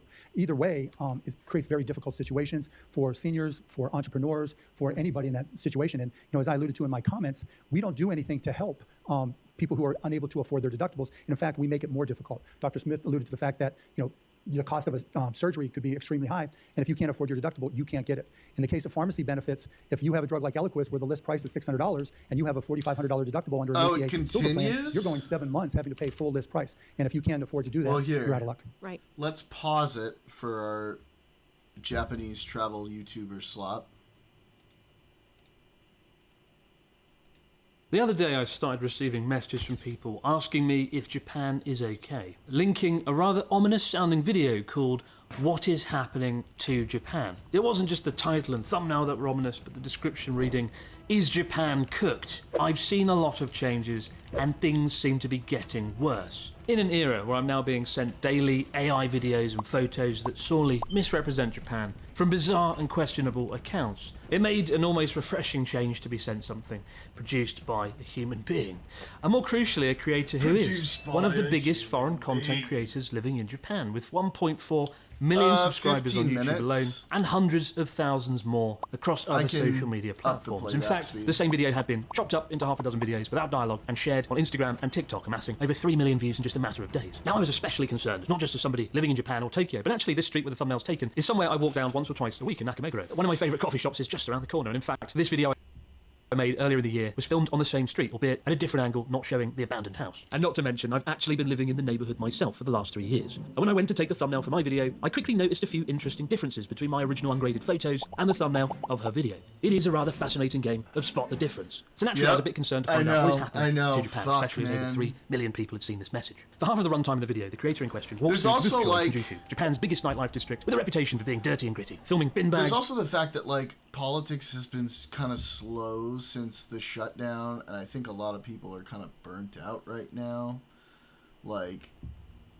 There's not, there was so much going on so quickly all the fucking time, and now it's kind of slowed down a little bit, and I just blah blah blah blah blah blah blah blah blah. Litter and homeless people. In the short form content, the same videos show the litter being intercut at times with foreign tourists, who are queuing unremarkably to take a photo of the Toho Godzilla statue, although the angle of the statue was left out of the footage. And it's at this point I need to reiterate, if you don't know Japan, Kabukicho or Shinjuku can be a bit of a shock. It's the equivalent of walking through downtown LA or Soho in London. And in recent years, it's been gentrified more than perhaps anywhere in Tokyo. It used to be genuinely quite dangerous. I remember 10 years ago, I made a hotel reservation there and had to cancel it after there was a Yakuza shootout quite literally across the road from the hotel. The area is also synonymous with Tokyo's homeless population as far back as 2003, when the film Tokyo Godfathers shone a spotlight on the long-standing homeless population, which, according to the statistics, is thankfully going down. If you walk around there today, compared to 10 years ago, there are far less homeless people. But crucially, Kabukicho and Shinjuku doesn't represent Tokyo, it doesn't represent Japan, but if you wanted to make Japan look cooked, it would be the first place you would go, pull out your camera and hit record. The other half of the runtime in these videos was dedicated to Nakameguro, a trendy district that's historically one of Tokyo's most artistic neighbourhoods, and with a recent history of graffiti, both artistic and just tagging, where people just spray paint their name. A few years ago, I think it was 2019, there was quite a lot of graffiti, and the local schools got together to paint over it, and then the graffiti came back again. But when Japanese TV made a video on it, interviewing locals, interestingly, they didn't intercut it with shots of Asia's biggest nightlife district and call it What is Happening to Japan. They called it Residents Express Discomfort at 37 graffiti sites found around Nakameguro Station. And maybe that's why, despite having twice the number of subscribers, they only got 100,000 views, instead of almost 500,000. Silly traditional media attempting to present news in an objective manner in 2025. And so at this point you might be thinking, okay, right, so what's happened to Japan? What happened next? Well, lean in. Come closer. Come over.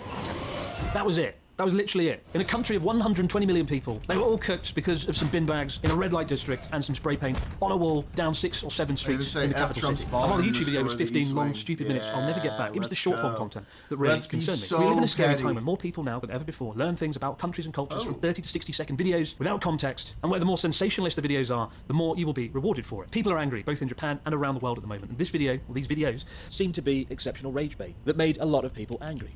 Without any exposition on TikTok, Instagram, YouTube Shorts, they showed a series of awful images in a densely populated area. And if you look at the comment sections, particularly on those shorts, you'll see the most vile, hateful, angry comments that you can find. A creator isn't responsible for what people comment on their content, but subtle choices, the way the images and clips are cut and edited together, with the message that goes with it, can have a very powerful effect. As somebody who's edited over 300 videos, I'm more aware of that than anyone. The most unsettling thing is it's never been easier to monetize sensationalist slop content. And if you do it, you'll be richly rewarded for it. Case in point, this video, the creator pointed out, made $1,500, which is a seriously impressive amount of money, going around filming some bin bags and some spray paint, in a video that would have taken a matter of hours to record. And this is one of the things that worries me the most, the monetization of slop sensationalist content. That's one thing I want to discuss a little bit later on. It's at this point I thought, look, just don't say anything, bite your tongue, move on. But when I saw millions upon millions of views, people angry, a current backdrop of sensationalist slop content taking over, and a rise in anti-foreign sentiment here in Japan, I snapped. I had to say something. I chose to bring attention to it publicly. And I quickly received 2 replies. The first was from a guy who posted a photo of some graffiti he saw in 1993, pointing out graffiti has always been around in Tokyo. And the other comment was from the content creator herself, who told me to take it down. This was now a creator on creator matter, and they were just a humble creator with a GoPro, somehow conveniently forgetting they were one of the biggest foreign content creators in Japan. Now, I think if you are a large content creator, both literally and metaphorically, you should be willing to accept a degree of scrutiny. I know I do. Every time I release a video, people attack me for various things. And if I see something that I believe misconstrues reality, then I'm going to call it out as well. Impressively, no less than 6 hours later, she'd shot, edited, and released an entire video about what she'd called an attack, calling me a gatekeeper. I was accused of painting Japan as a utopia. I was accused of excluding her from my friendship group, somebody I've never met, never spoken to. I was accused of being grumpy, maybe because her viewers had claimed that she was more attractive than me and less grumpy. And no, I'm not making this up. This is actually a real video. And finally, I was called the C word, just to add the cherry on top. It is, ironically, one of the most bizarre, personal, rambling attacks that I've ever had. And I think it is really pointless. It degrades any sort of debate or conversation, and it's the least important thing that I want to talk about today. And for some clarity, I really don't dislike this person. I dislike their content, not just this video, but some other videos, which I'll discuss. I know I can be sarcastic and silly, but I'm genuinely not a malicious person. I quite honestly wish her well. And I ask you, if you disagree with her, if you disagree with me, that you always comment in a respectful manner and don't share any hatred online. There's already enough of that going around. And I'm making this video for 2 reasons. Number one, there are much bigger issues in play here around content creation, around Japan, and I want to discuss those. And second of all, some people see it as me bullying another creator because they don't understand why I would bring this up. And honestly, I don't do this sort of thing lightly. The only time I think I've ever called out a creator was Mr. Beast last year when he partnered with Logan Paul, a man who did awful things in Japan, which I had to discuss publicly on Japanese national television. I didn't enjoy making that video or the attention or scrutiny it brought me. I hate myself sometimes, that I can't keep my mouth shut on certain things. But when you feel something is profoundly wrong in here, you have to talk about it. How humble I'm being. So humble. A few years ago, I'm the humblest guy you'll ever economically deprived part of Tokyo, filming homeless people. Beyond humble. Under the guise of showing the real Japan, filming the most vulnerable people in society and posting it online. Like, I've had Japanese friends tell me this sort of stuff makes them feel uncomfortable. Beyond that, it sort of portrays Japan as this magical place where there's a barrier between us, where if you speak Japanese, they will bounce around, they will scream and shout, it will cure depression, as if the entire country is one big social experiment waiting to be exploited. And I worry in an era of nuisance content creators coming to Japan doing things that are unspeakably bad. They might see this sort of content and go, wow, you get $1,500 for that, maybe start to wave cameras around in the faces of homeless people, potentially leading to even more nuisance content. And when the cost of making such content is nothing, the profits are extraordinary. The only real thing stopping you from doing that is morals. And as we've seen time and again with streamers in Japan, morals are often in short supply. And coupled with the fact there's rising anti-foreign sentiment in Japan, it makes me concerned and uncomfortable. So what are the real issues facing Japan? What is happening to Japan? In the last few weeks, I've been travelling around the country, filming videos. I've been to Sendai, Nagano, Nagoya, Gifu, Okinawa, and spending time with the locals out there, talking with them, hearing their concerns. I can assure you, none of them care about a fucking bin bag in Shinjuku or some spray paint on a wall in Nakameguro. The 2 most notable things are depopulation and a cost of living crisis. And funnily enough, while this stuff was happening, I was on an island in Okinawa interviewing the locals on how depopulation has affected their island. Where once there were hundreds of people, today there are 50, and this has obviously affected island life. And quite honestly, I would much rather be editing that video than talking about this. But it will take me weeks to edit that video and do the islander's story justice. And this takes me to the real crux of the matter, the thing that worries me the most. In the same time that it will take to produce this video, I could go out and film 50 of these videos, make a lot more money with a lot less effort. It is increasingly hard to compete when you're producing videos to a higher standard, when you have to fact check everything. The creator of this video claimed it took 50 hours to produce this video. A claim I find to be, quite frankly, baffling. I'm not sure whether 50 hours went. And you might think, well, he does sound kind of jealous now. Maybe she's right. Maybe he's just not getting the views. And I say far from it. I could go out and make this content in one afternoon in Tokyo. What I'm saying is social media platforms don't care. They don't reward accuracy. They don't reward nuance or objective reason. They reward clicks, they reward attention, they reward sensationalism. Journalistic integrity really doesn't count for much online, unfortunately, to an almost dystopian degree. Some criticisms levelled at me is that I also make sensationalist content and that I only show the nice side of Japan, the squeaky clean, rose-tinted spectacle version of the country. And to that I would say there's a big difference between sensationalist content and clickbait titles and thumbnails. I hate having to pull a stupid face. I hate my thumbnails and titles. But it is simply a matter of survival on an increasingly crowded platform that doesn't share your content unless it has a high click-through rate. And I try to make up for the stupid faces and titles by delivering content that does the subject matter justice. And the claim that I show only the over-romanticised utopian version of Japan is simply ridiculous. Does this look romanticised? Is this a utopia? Does that look romanticised? Means it's okay. Is this a utopia? Like super nonchalant but do I walk way. through economically deprived parts of Tokyo and Osaka filming homeless people with a GoPro? No, I don't. And I'm sorry if that is the only definition of showing the dark side of Japan that you have. I cover the matters that I genuinely believe are affecting Japan the most. And in fact, I've been speaking with a homeless shelter about doing a documentary, but it's a serious topic, and these are people's lives, and I need to tackle that carefully. If you want to watch something about Japan's homeless population, Life Where I'm From has made a fantastic documentary series on the subject. I would urge you to go and watch them. I will say, I felt sort of disheartened this year in general about so many things, about the state of the world, and this is sort of to the side of this issue. As you may know, I've been living here over a decade now, about 13 years, and I've been extremely lucky to be here. And I've always tried to show Japan in a fair and balanced way, particularly more rural areas that I love, which I've been lucky to call home. And more I'm seeing comments and discourse online that I'm just a foreign guy living in Japan. I don't understand the culture. I'm a foreign guy exploiting Japan. And I've had that claim thrown at me more in the last 12 months than in the last 12 years combined. To the point, it has sort of sucked the energy out of me a bit and made me wonder, what am I doing? Does what I do matter anymore? No matter how many documentaries I make, no matter what I shine a spotlight on, no matter who I meet or what I do, just a foreign guy exploiting Japan. And I felt lost about what am I doing here? I was far happier as a smaller creator without the burden of expectations, without people overanalyzing everything I said or did. And to be frank, the only thing that keeps me doing this is knowing I'm very lucky to have an amazing audience of people. I know you're not just numbers on a view count, you're actually real people, and I'm very grateful I've got to meet so many of you. I sort of need to know, if you're watching, that I'm not going mad here. If there's one thing to take away from this video, it's to remember, on the road ahead, whatever the algorithm throws at you, it's never been more important to call out things that are fundamentally wrong. What you choose to click on has honestly never mattered more. Unfortunately, much of the time, you don't get a choice on what you click on some of the short-form content. We can look at the awful things that are curated for us on screen and accept that as reality, or we can go out into the world and make sense of it for ourselves. But we must remember the bigger picture, because if we don't, I think bad things are going to happen beyond this. I don't want to be negative, but I have to speak my mind, otherwise what's the point of it all, right? And the good news is I'm looking forward to getting back to many wonderful videos that I've shot in the last few days, on an island with Natsuki, rummaging through a forest. There's lots of great things to come, so thank you. Thank you as always. Okay. Hopefully.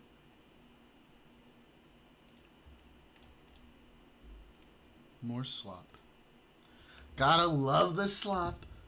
Slop-a-rooney. Dr. Smith, you mentioned how increasing the number of physicians are either opting out or severely limiting their exposure to the Medicare patients.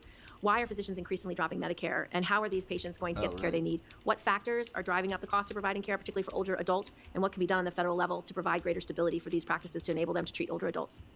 I think Medicare is it's a burdensome quagmire. It's heavily regulated. I probably get 10 emails a day asking me to pay somebody to attend a course to figure out how to navigate this new regulation that's come out. So it's very burdensome.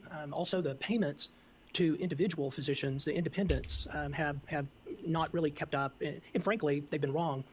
Top-down pricing seems to always be wrong. It's either too high or too low, and that's what happened when RBRVS came into place in '92. True pricing comes from market activity, and that's absent in the Medicare program. So that's right. When an anesthesiologist like me is paid $78 for the anesthesia required for a surgeon to do a knee replacement, that's a message, and message sent, message received. The last open heart surgery for which I provided anesthetic in 1992, Medicare paid me $205. So I knew it wasn't personal. Prices are just signals, and that wasn't personal. That was just an idea of what my time was worth. And I walked away, and I haven't accepted Medicare payments since. I treat patients free of charge instead of file claims. But it's payments, and it's regulatory burden, and frankly risk. That's exactly what I should do. Thank you, Senator Johnson. Thank you, Mr. Chairman. Again, excellent hearing. I think it's kind of notable when you have a hearing on how to improve outcomes and lower costs. Most Republicans show up. We have the ranking member here on the Democrat side. It's pretty interesting. We're looking ahead at how to do that. But I think in order to fix a problem, you have to really define what the problem is. You have to look at the past. And I don't want to dwell too much on the past, but right now there's been a lot of talk about extending the enhanced temporary subsidies that were put in place to help people through the pandemic. So I have to talk a little bit about Obamacare. And Ms. Lambrew, you were part of the Obama administration after the passage, but leading up to the implementation of it, correct? So you were there when President Obama was out there saying that Obamacare would lower the average premium for a family by $2,500 a family, correct? I was there when we talked about slowing the growth of healthcare, yes. President Obama made that claim, right? $2,500 lower premium per family, correct? Over time with slower growth. Okay, that hasn't panned out, has it? It has. It has not. We have seen slower growth. Inflation's gone up 39% since 2013. I've seen, again, it's very difficult because you have a whole range of premiums, but just one benchmark premium is up to 118%. That's 3 times the rate of inflation. So no, that did not occur. Premiums have skyrocketed because of the faulty design of Obamacare. President Obama said you could keep your doctor, you could keep your health care plan. That was PolitiFact's 2013 lie of the year, correct? Today, there's no lower percentage of people employer-based coverage. When people lost their doctors, for example, Obamacare outlawed high-risk pools, which worked beautifully in states. They worked beautifully in Wisconsin. As an employer, we use them all the time. They work great. You outlawed those. You outlawed short-term plans. So again, that was PolitiFacts 2013 Lie of the Year. Let's just look at enrollment history. Obamacare impacted Medicaid expansion. Okay, and there's problems with that. But let's focus just on the individual market. That was the other thing that Obamacare, again, fix all these, this marketplace for individuals. There are about 12 million people prior to Obamacare taking advantage of the individual markets. You completely disrupted that, got rid of high-risk pools, got rid of short-term policies. Before the pandemic, there were 14 million people on the Obamacare exchanges. So 2 million more people on these individual policies. Then all of a sudden, with the enhanced premiums, all of a sudden we're up to 24 million people. Now, are you aware of the problem we're having with the no-premium policies, of phantom policies where you have unscrupulous agents and brokers signing people up without their knowledge? They get a commission.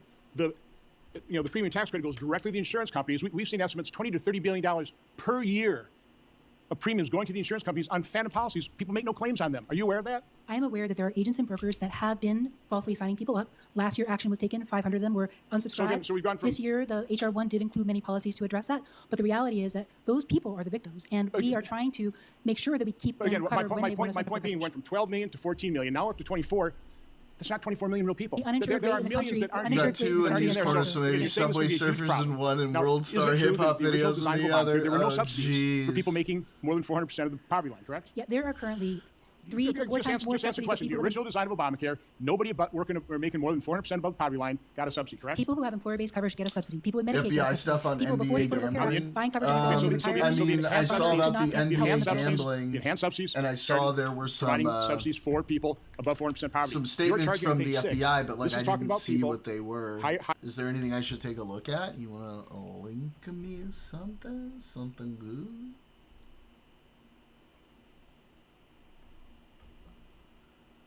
Press conference was decent. Is it worth watching? By the way, guys, if you haven't gone ahead and followed my friend Gringo, I have pinned his channel up at the top. Make sure you jump over there, give him a follow real quick. And if you're on a PC, keep his stream open in the background. Get him those sweet, sweet views. TikTok brain rot market. Mukbang this line. X-ray poker tables? What? Okay. Let me see. You gotta link me something good.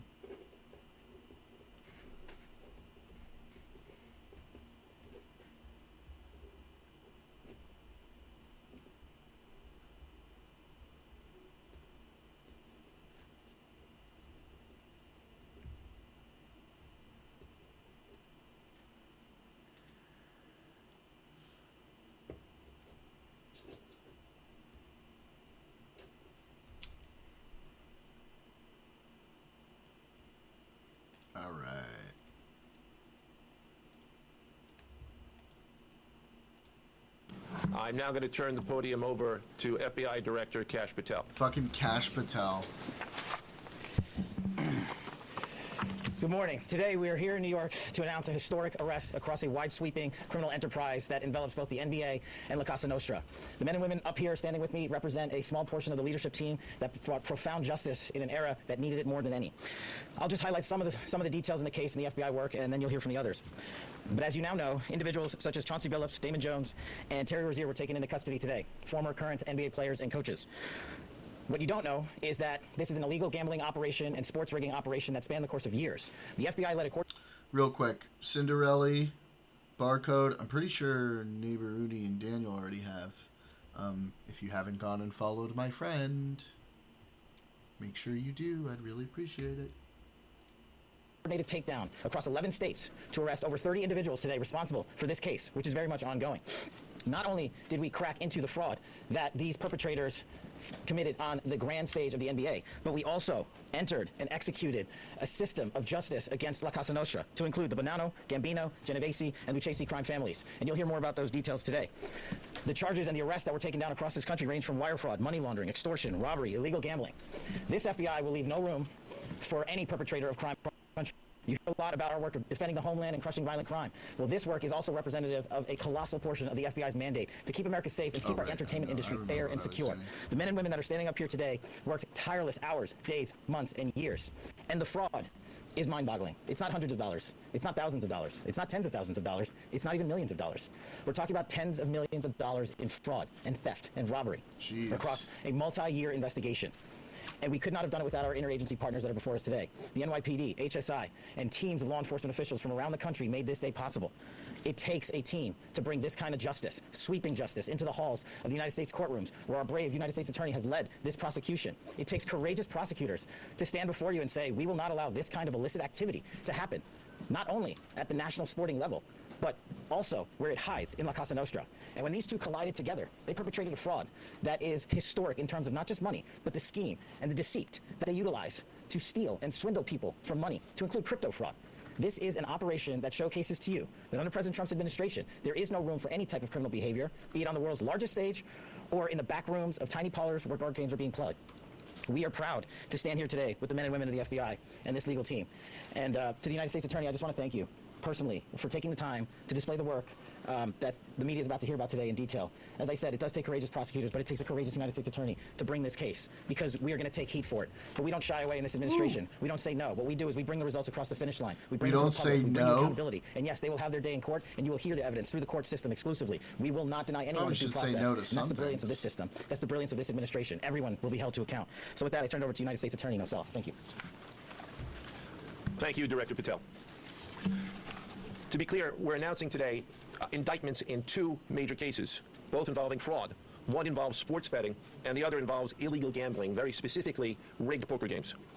The first indictment involves 6 defendants who are alleged to have participated in one of the most brazen sports corruptions since online sports betting became widely legalized in the United States. This scheme is an insider sports betting conspiracy that exploited confidential information about National Basketball Association athletes and teams. The second indictment involves 31 defendants alleged to have participated in a nationwide scheme to rig illegal poker games. These defendants, which include former professional athletes, used high-tech cheating technology to steal millions of dollars from victims in underground poker games that were secretly fixed. The games in the New York area were backed by the Bonanno, Gambino, and Genovese crime families of La Cosa Nostra. While the cases are separate, there are 3 overlapping defendants charged in both cases. That's crazy. Damon Jones, Eric Ernest, and Shane Hennon. The indictments in these cases contain only allegations, and the defendants are presumed innocent until they are proven guilty in a court of law. But my message to the defendants who've been rounded up today is this: your winning streak has ended. Your luck has run out. Violating the law is a losing proposition, and you can bet on that.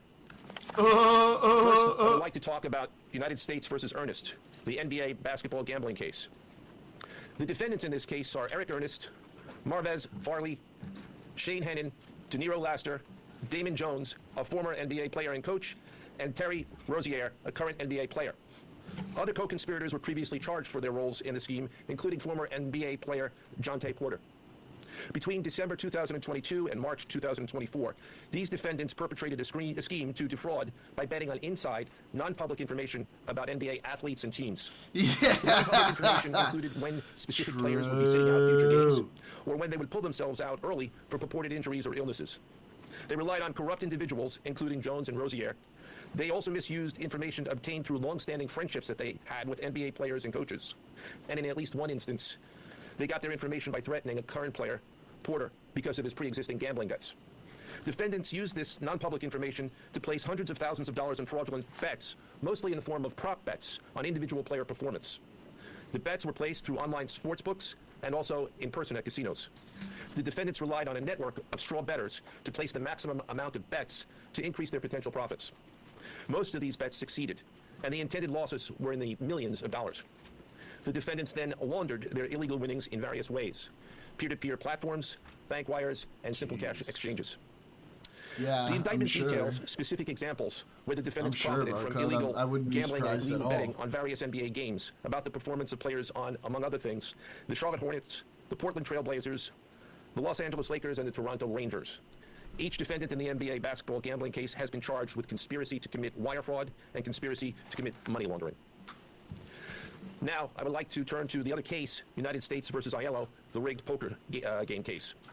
Beginning as early as 2019, the defendants in this case orchestrated a scheme to use wireless cheating technology to run rigged poker games across the United States, including in the Hamptons, Las Vegas, Miami, and Manhattan.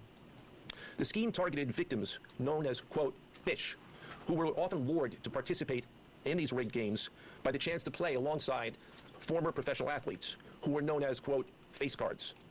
The so-called face cards included the defendant Chauncey Billups, who at the time of the scheme was a former NBA player and is currently the head coach of the Portland Trail Blazers, and also Damon Jones, a former NBA player and coach. What the victims, the fish, didn't know is that everybody else at the poker game, from the dealer to the players, including the face cards, were in on the scam. Once the game was underway, the defendants fleeced the victims out of tens or hundreds of thousands of dollars per game.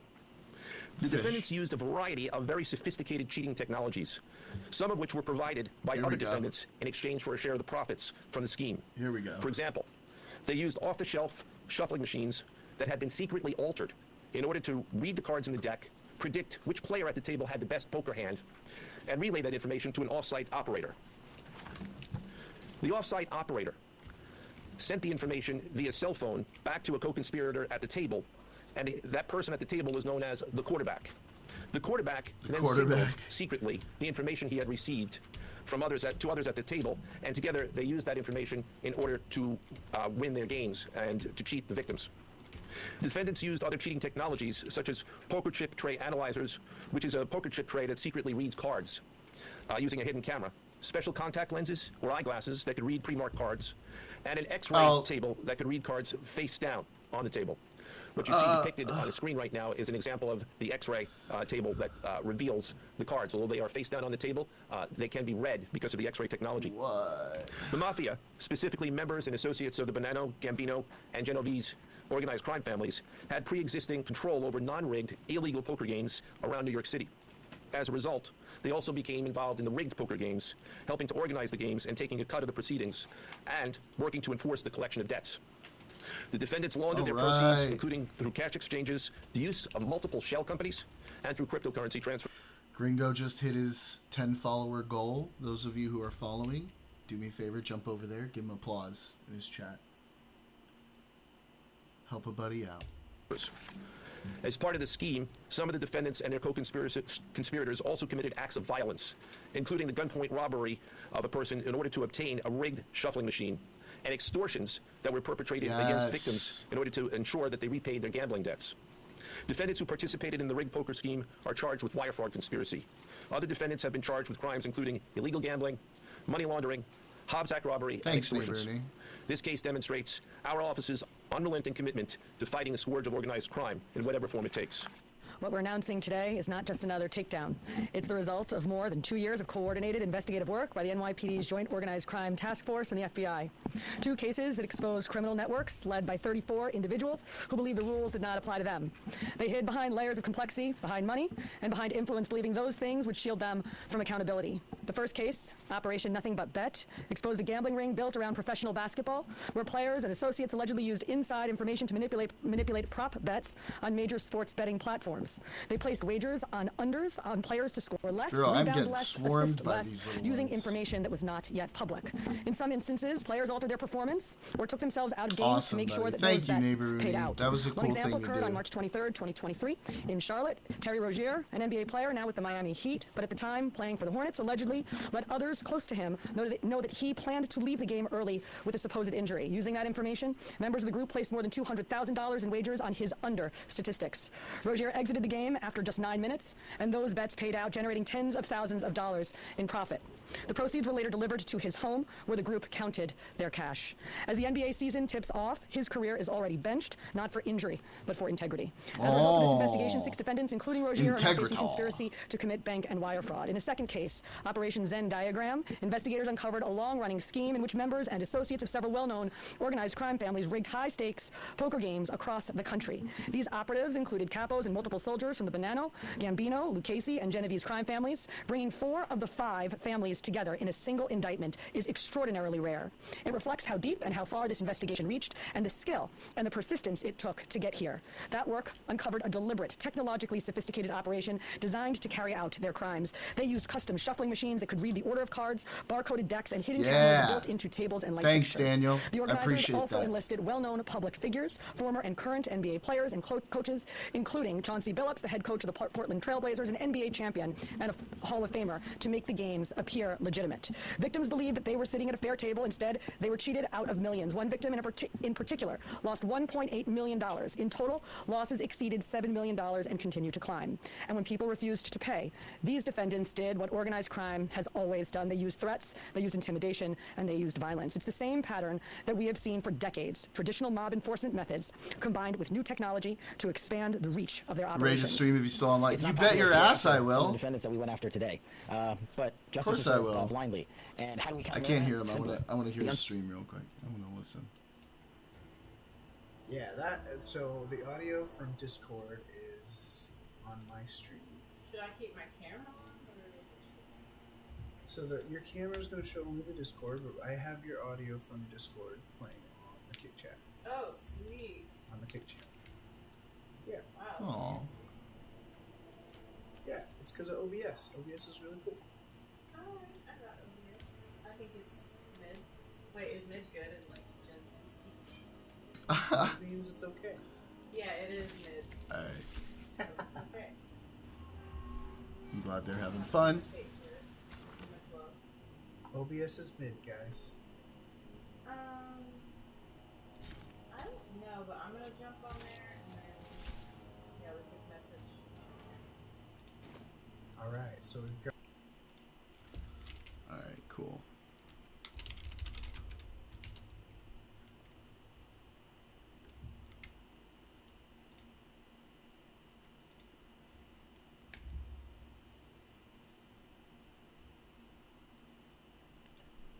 What's this? What is that?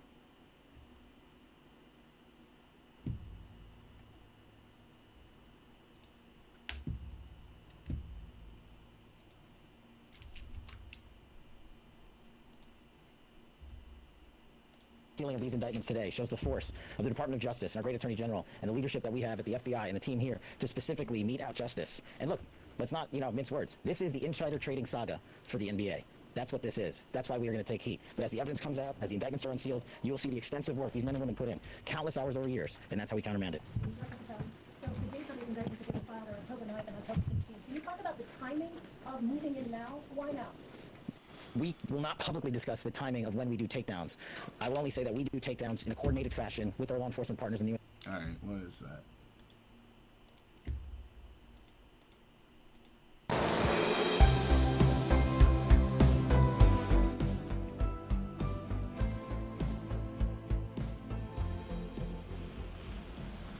Okay, just speak clearly and be confident.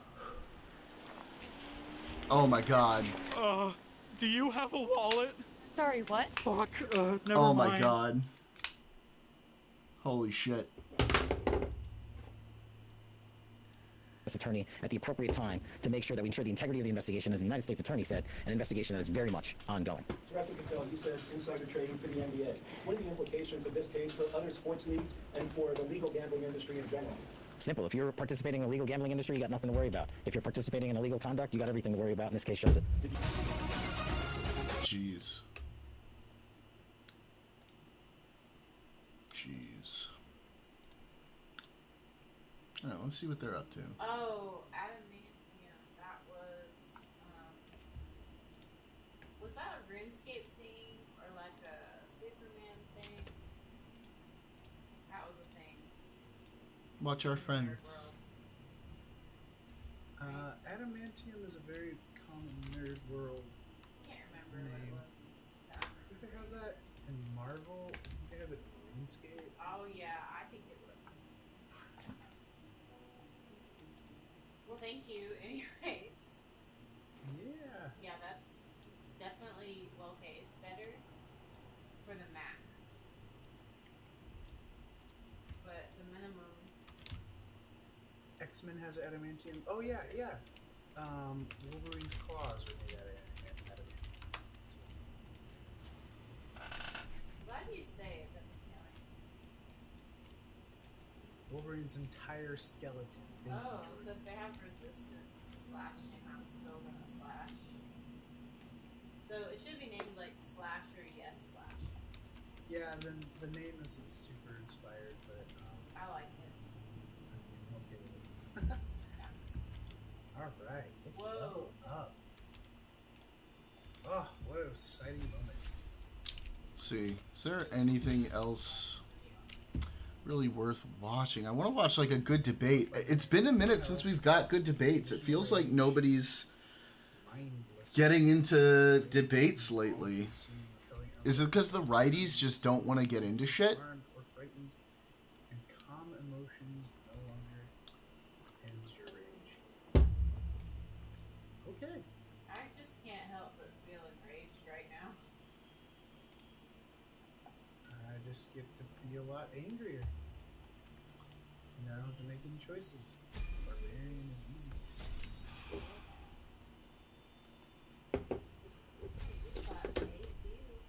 Paladin level 6.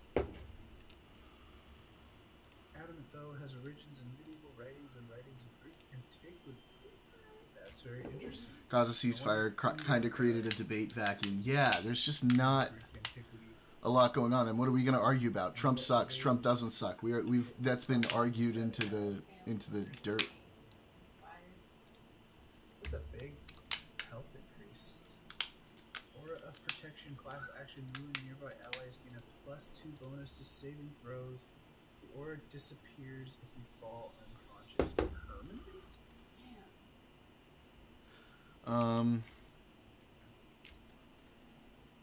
So I just give everyone around me a +2 bonus to save. 2 NYC debates. Oh yeah, I just meant like, you know, good quality like online debates, you know, from the debate sphere.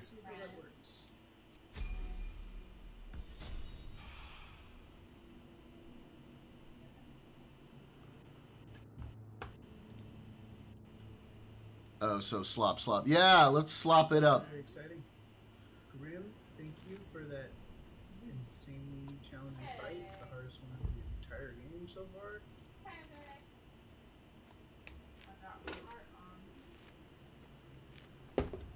You have to remember to use Karlak to hold things more.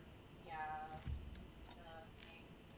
I need to. Oh, I need to remember that for a ass tear. So I keep switching companions with. Oh yeah, you gotta keep track of all this stuff. Can you do that? What good slop? I mean, there's not even really like a lot of good slop going on right now, is there? You have not. You should level up your people. Oh, I'm so excited to do that. Wonder what you're gonna get. Oh, probably something. Probably. Okay. I mean, there's this Hutch Destiny thing, but that's like a 5-hour-long video. Is that like fucking worth watching? 5 hours?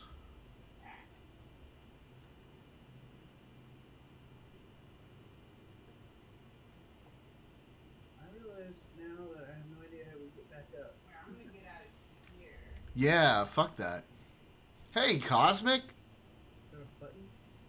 Platform. Wait, should I be in just voice in here? Do you got anything for like? I know. What's up, Cosmic? With the no, yeah. Oh, like unmute myself? Yes, right now no one can hear you on stream. Right, Cosmic Gringo is streaming right now as well. Bring up his, make sure you bring up his stream as well. And give him a little wave and a follow if you haven't already.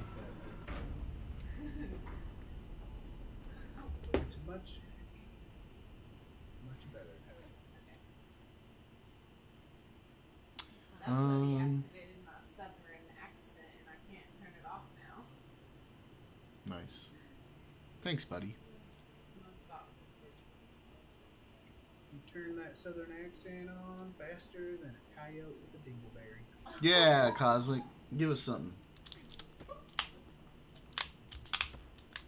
Cosmic, hello. Oh my goodness, and you brought Mika with you.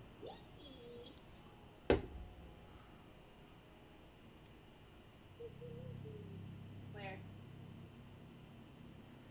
In the chat. Oh.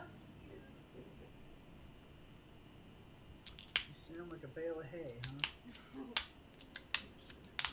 Itchy and formidable? Yeah, Cosmic, what you got for us? Change? Oh, I don't get to choose anything, do I? Just accept my fate. Okay, what's this? Oh, you both got some. Yeah, that sounds fine, I guess. That's it. Some levels are simple. 5, we had a ton of choices to make, and this one has some. That's funny. Your die's got to get copyrighted, right? What do you think I should get for ass tear? Let's take a look. See. Uh-oh, don't rip that up. Right? Isn't it? False life until unrest. Ugh. Yeah. Chromatic orb. You get to pick the type of damage. Ice Knife. Ice He Knife is like a. He is pretty cold and yeah. And look it at that. attacks a whole group. That's good. Oh, he would love that. It's very good. Ice. Wait. What do we have next on the agenda? Murder. Find the mushrooms. Channel so phrase and music played are not copyrightable. Okay.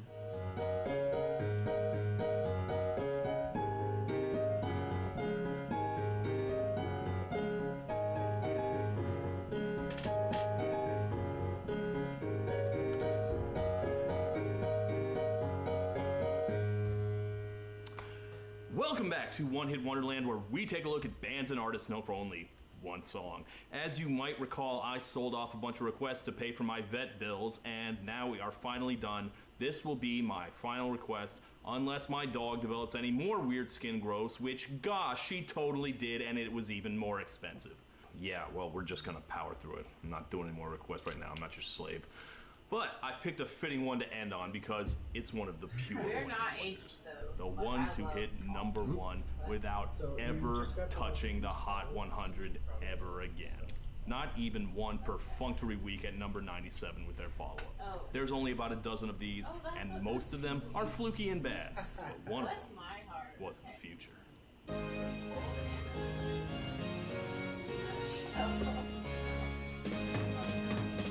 In 1979, America started hearing a bizarre novelty song named pop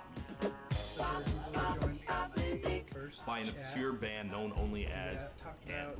The song climbed the charts until November, where it finally hit number one. And I cannot imagine how insane this must have sounded at the time. There was nothing remotely like this that had ever charted. It probably seemed like a goofy novelty track at the time.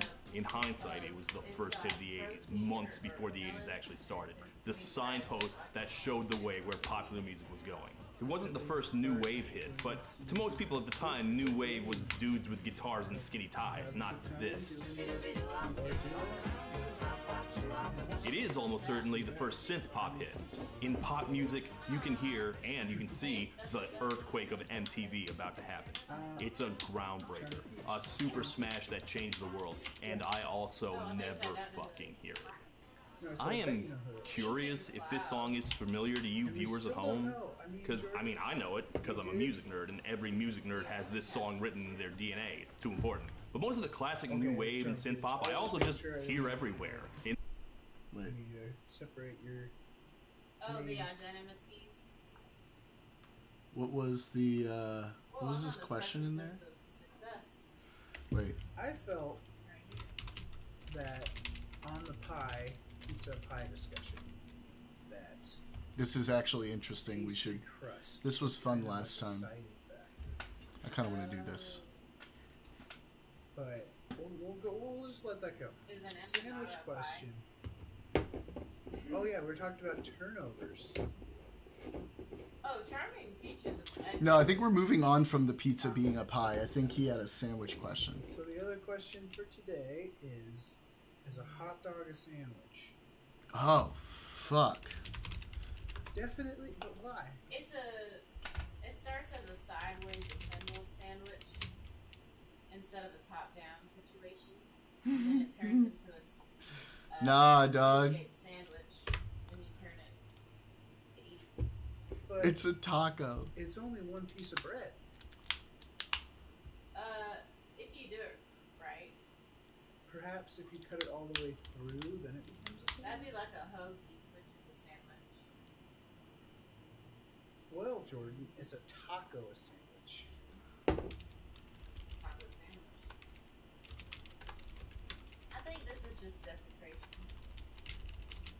Desecration. Yeah. We still call subs. Ooh, that's a good point, Daniel. We still call sub sandwiches. We call that a joint. We call that a joint. I think that's from a Gorillaz song. Oh, Cosmic has a more interesting question. Cosmic. No, that is not. That's from Blockhead. Oh, good grief. Ooh. They're very similar. Bent open face sandwich. So why is an open face sandwich not just a flatbread? Open face sandwich is kind of a pizza. Yeah, I mean, is an open face sandwich a pizza? Is it a pie? Is this just a problem with English? Is that all that's happening here? Because the English have desecrated some things. What is the breakfast of champions? Nice. Is that like a joke or a trick question? Or is it like just asking you my opinion? Am I waiting for a punchline?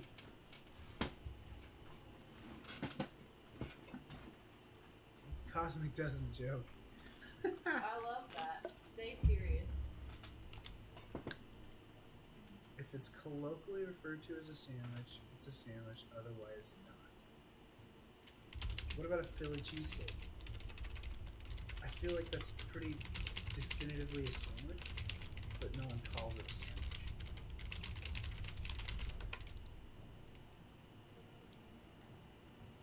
Huh.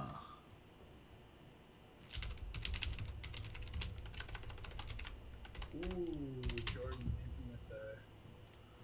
hitting with the rebuttal. But pizza is colloquially referred to as a pie, and as we realized last time, it's a steak. A Philly cheesesteak is just a steak. You know, I have to say there's actually an argument with that. I went to Texas Roadhouse when I was in Texas, and I realized that now that was not the right place to go.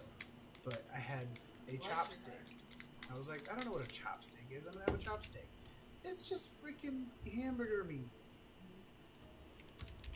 You eat it with fork. A hot dog is a pizza? A hot dog is a pizza?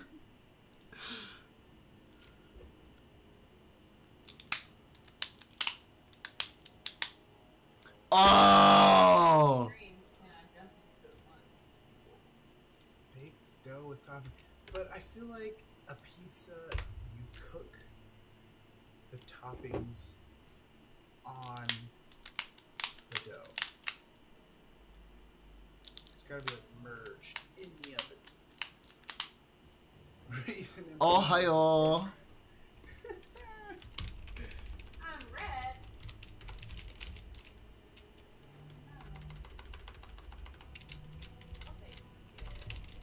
Is that true? I don't know much about Philly cheesesteaks, but I mean, I don't doubt cheesesteaks are called cheesesteak sandwiches.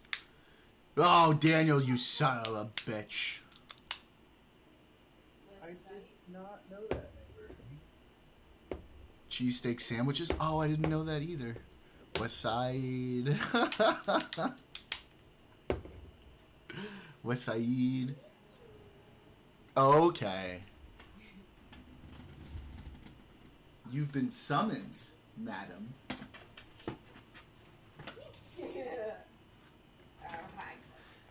Get over here. On the stream, like to see our beautiful dog Muffin. Yes! Yes! And Rover. Give us both. Give us all the dogs.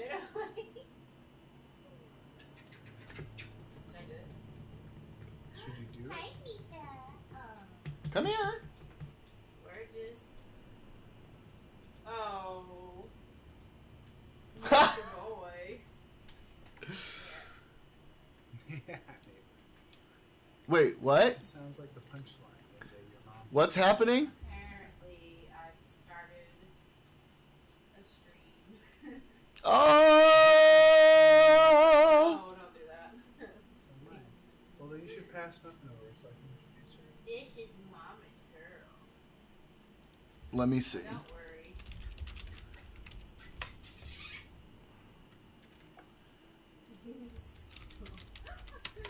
Wait,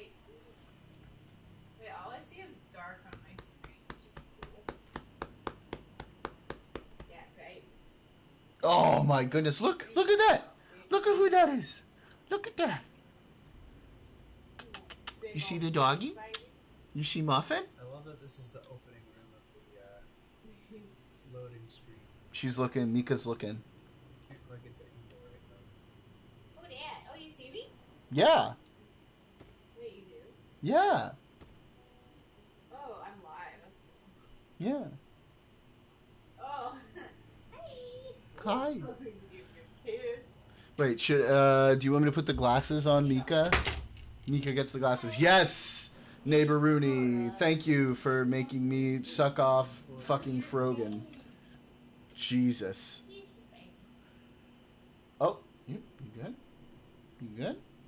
Oh, yes. She's so cool. She's so cool. Put your face down so they can see you. Oh, there we go. Alright, we'll pass on the torch. Here, Pass Gringo. on the torch. Alright, everyone. Prepare to see. Dog stuff. Oh my god, Neighbor Rooney, you son of a bitch!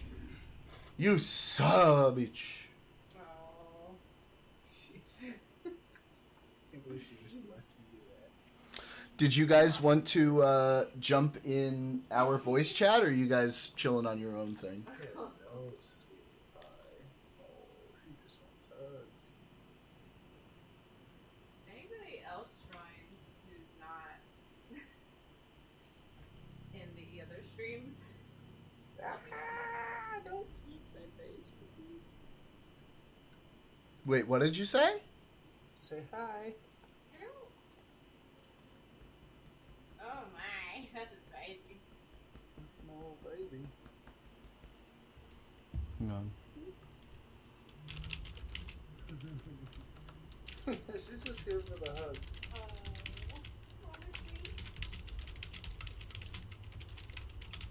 Woof, woof, woof. So, oh, I need to show my screen on here now. It says I'm gaming. Oh my god. Oh my god. What is happening in my chat? How do you pause this thing? Oh, I've got 3 viewers. Okay. Hello. Hello, viewers. I'm trying to open your stream Wait. too. Do it live.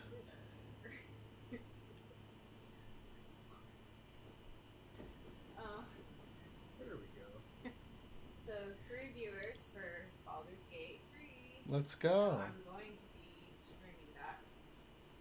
Yeah, let me just do that. Did you guys want to jump in the voice chat, or are you already chilling? Do it live. Wait, do what live? Bear with me here. How do you get the Baldur's Gate in the screen again up here? Oh, do it. Okay, go ahead. Wait, you're doing. Oh, right now it's just. There are no pauses. Do it live. Actually, just make your camera smaller. Make my camera smaller. Oh, like this? Yeah. It's right. Boom. Whoa, yeah, my face is way. I made it backwards somehow. Cool. Do it live. Do it live. Go ahead. Everybody will be dancing. Go ahead. And we'll be doing it live. Oh, I lost a viewer. I don't blame Go him, ahead. honestly. Guys, look at that belly. You do Look at that. not want to be here. Look at that cute bald belly. This is a bad place for you, my friends. Isn't that just a cute little bald belly? I might not even save this. I might just delete it. Oh, cute. We'll probably delete.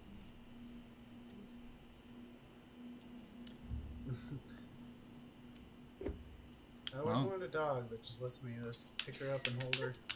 It's a potato. Okay, so I need to start actually gaming. Yes. So Did we what are want- we doing on here? We're gonna Jump across here with me, yeah. Okay. Did you want to join? wait. Can we like do a short rest? Yes, we can. Well, I'm gonna do it. Did you want to join Jordan World? In chat? Sure. I feel like I'm in a million things at once right now. That's okay.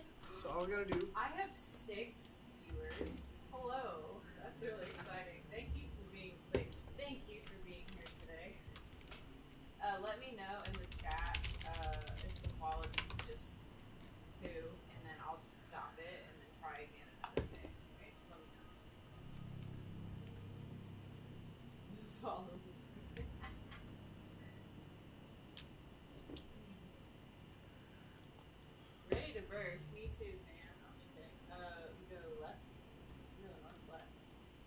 let's log out of our Discord call and then go on to stream within a stream within a stream. Oh, Drop it in one of their chats, Rooney. Yes. Okay. So we're gonna log out of our Discord call and then we're gonna join Jordan World. Okay, cool. Please. Then how will my streamers, if there's anybody that's not in y'all's stream, hear me if I'm in Jordan World? Because we're destined to log us when we're in the stream. So we will be able to hear each other. Hello. Hi. How's your campaign going? It's good. We just got these super sweet items. Nice. Had our hardest fights. Nice. We've been over here watching some of the driest stuff you possibly could. It's interesting to us, but my viewers weren't that interested in it. And as soon as you guys started showing up on the screen, my viewership popped up. So thank you. That's good. Yeah. Oh, we helped? I mean... Of course you helped. Heck yeah. Yeah. Sweet, I lost a viewer. It's okay, I'll keep track of you all. It's all right. Okay. I have so much love for everyone watching. Let me know when... You're a little insane for doing it, but I'm Let me here know for when it. you want me to open those floodgates, and I got you. Oh no, that's good. I only want people to, like, find it on their own accord. Okay. On their own Honda Accord. But thank you. Maybe, like, if I actually get some good props, like good lighting, maybe another computer. Okay. Or like a server boost. I get Yeah, thank you. Yeah, of course. So the elemental. My didn't people find deserve the me, best. Yeah. But then I tried to Hi, open this Cosmic. chest, and then it suddenly. Yay. attacked me. Cosmic King. I'm excited. Stream I'm within a stream within a craving. stream. And I'm on fire. Uh-oh. And feeling kingly because of you. You just put that out. Isn't that a famous song, Neighboroni? Stream within a stream within a stream. No, stream a little stream with me. Sorry, I'm pretty gullible. Yeah, it's Wait, where are you? Are you in fire? Daniel hit you with a high on fire on Dad. Inception. Streamception. Let's Wait, go. did you? Oh, you went into the fire island. Let me just get over there. Okay, we're coming. That fire guy's about to get over there, isn't he? Oh, we're cooked. I'm on fire. I'm Dad. Hi, Dad. Man. Dude, if only the Mets he's had your coming. work ethic, Aurora. He's almost here. Nice. Thanks, bro. Ugh. Oh, Reminding me. oh man, The we're done. worst crash out in MLB history. Oh, Ugh. no. Don't Whoa, look at you doing that, BJ. Okay. Yeah, I Wah, work. wah, wah. Listen, I work hard. Okay. Oh, if there's anybody here watching that's like not on Jordan World, I apologize. You apologize. You should be there too. No, you should be there too. Yeah, Because this is like a stream within a stream within a stream right it's now. Streamception. Okay, that is our official Yeah, title Streamception. for it. Yeah. What is This is Asterion chance to shine. the Inception because it's spoof? Yeah, so good. I love me some ass tear. Yeah. Okay. Because we let my baby girl die in our earlier stream. Oh my God, Daniel! Gluck Gluck the Hut, wonderful. Oh. That's amazing. Oh, he doesn't have enough movement. That's So it is weak ableist. to cold. It's weak to cold damage. Yeah, I didn't think it would be weak to fire damage. It's good against piercing. So Well- arrows are not going to do anything. It says Wait, what kind I don't of have enough piercing? movement. Piercing damage. Okay, you should have said a Okay. nipple piercing, but that's okay. You're new. You're still learning. Oh wait, you're not followers, you're viewers. Gluck Gluck the Hut. Yeah. Hurts are always moist. Wow. Okay. Wow.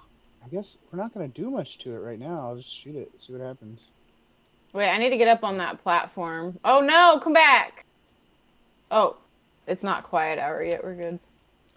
Do the shatter. Oh, that's so sweet. I can't do anything. Whoever's on Aurora's channel, you better follow her.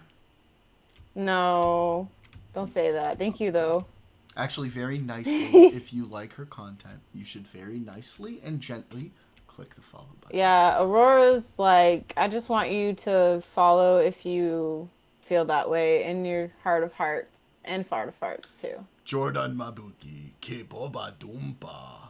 With the iPhone. Shatter, I hardly know her.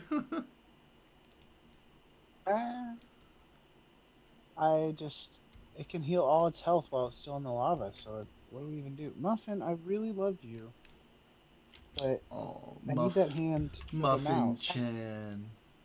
No, you're She's beautiful. No, she doesn't. Oh, guys. She's grabbing my hand with Prost. her paw.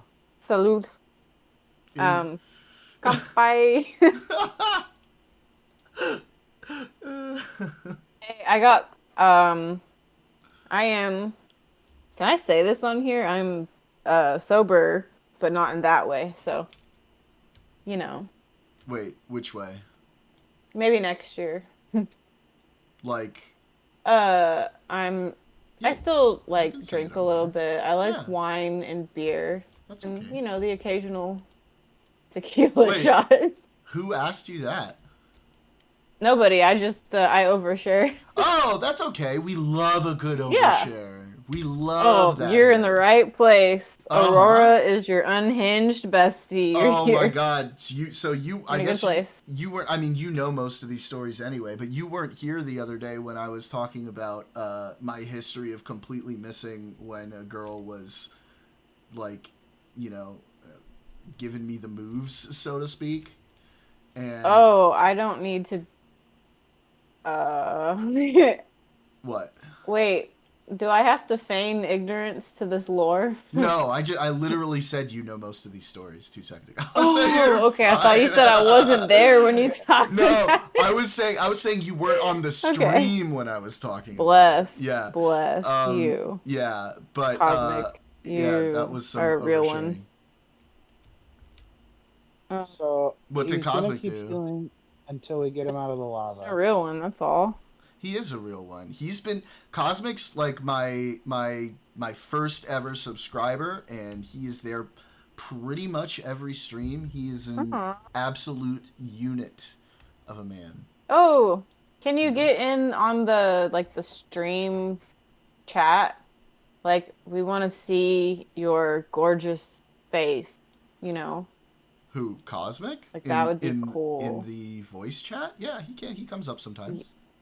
Oh, yeah, I guess I've just missed it because of my own negligence. No, I don't think you've been there when he's come on the voice chat. But he does, usually to debate. I'm more present now. Okay. Yes, you are. 6 viewers is and cool. I'm yes? so Oh, thankful yes, you can for have that, some. by the way.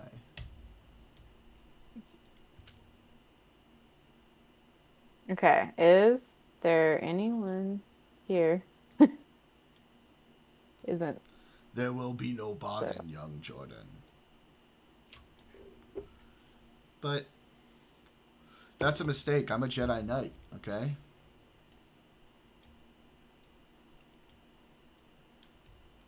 What is that face, Neighboruni? That is terrifying. I mostly hop onto Scream after all my typing has failed. Exactly. Whenever he's arguing with me in chat and I don't listen to him and I tell him he's wrong and we argue, that's when he'll hop on. But I haven't seen his face. Oh, wait, should we start aggravating you to get you to come on the stream? That's against TOS. To get on the stream? No, to come on the stream. Surely not. Surely not. No, I said to come on the stream. He keeps stealing all his health. We need him to get out of the lava. So let's just walk over here. Yeah. How did I insult you? Aurora, come over here.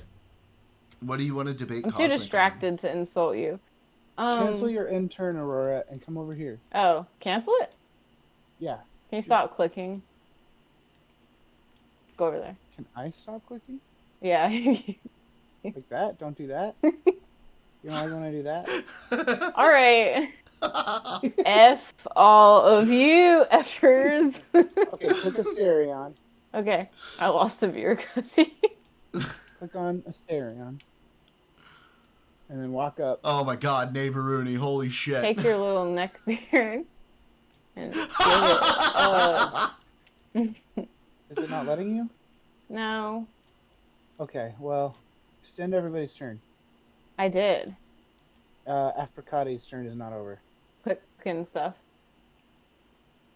Wait, who? Okay. Oh, I'm gonna get burnt. What are your characters' names on this file?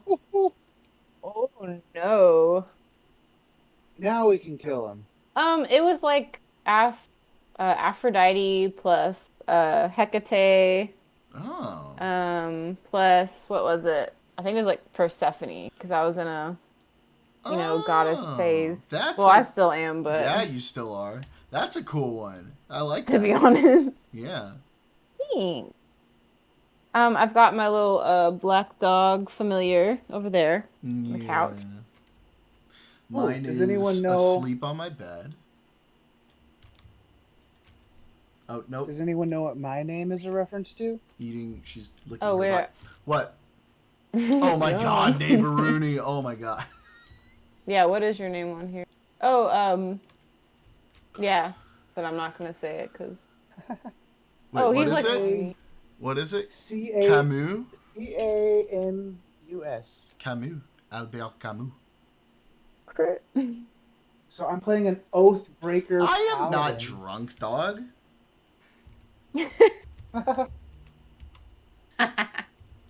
You wish you were not sober like us. Yeah, I don't know. I'm pretty sober. I've had like one drunken stream with Ksenia, Really? and that was pretty fun actually. But I don't know. I might when Christiana comes. We might have some drinks on stream. I don't know. I don't know if I've seen you drunk on a stream before ever. Yeah, I don't think you have. Interesting. I'm sure you will soon. Send me the link to that past stream, honestly. I will find it. Oh, your storytelling. Okay, got you. Oh, I had to drink to get over the gluck gluck I gave to Gaza the Hutt. Got you. Nice. Oh, the gluck gluck.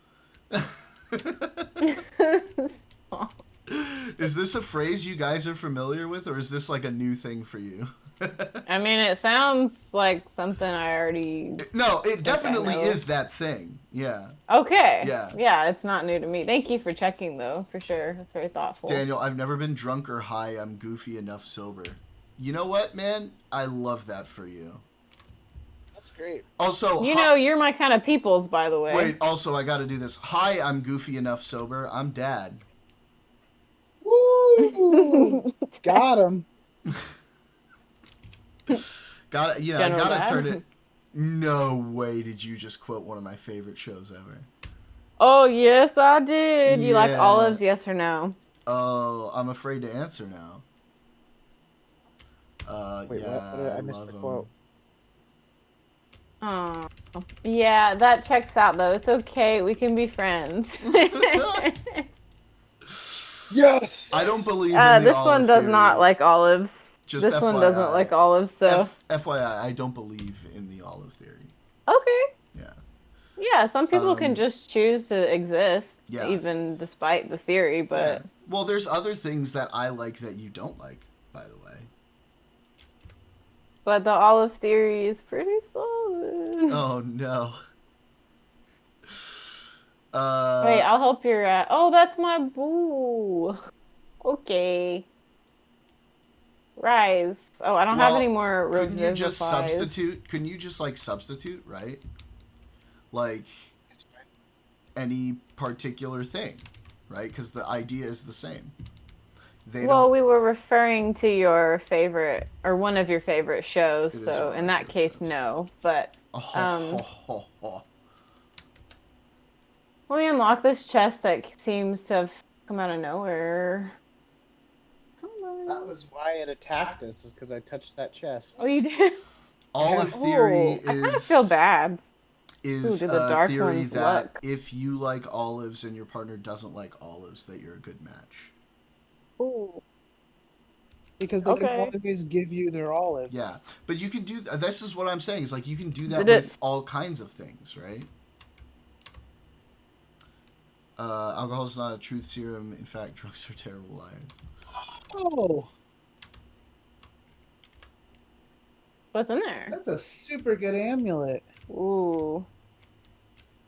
I like mine better. The one I have is very rare, so anybody else can have it. Maybe I'll give it to Karlak. Yuck. Wood bark. Oh my god, Neighboruni. Fuck off. Jesus. Wait, what did you say? What do you mean? See. Uh-oh. Oh no, she's corrupt now. I think it's cursed. Oh boy.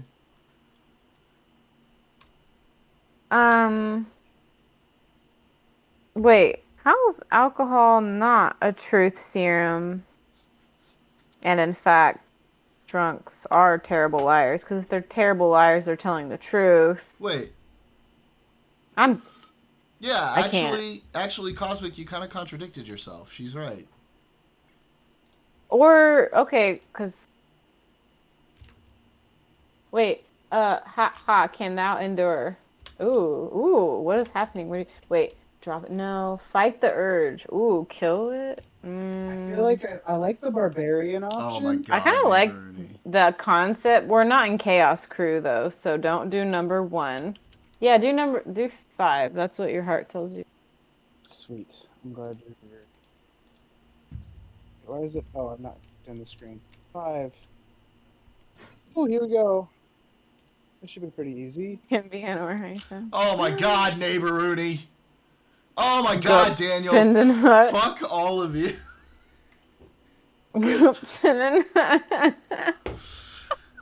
That's so awful. I would never. Are you kidding me? Frogan? Glug. Fucking Frogan. Sheer unbridled rage. Only needs my urge to laugh. I've been there. I've been there, Karlak. Oh. Yeah, a laugh is another step towards madness in my experience. And now you're dropping it in Gringo's chat.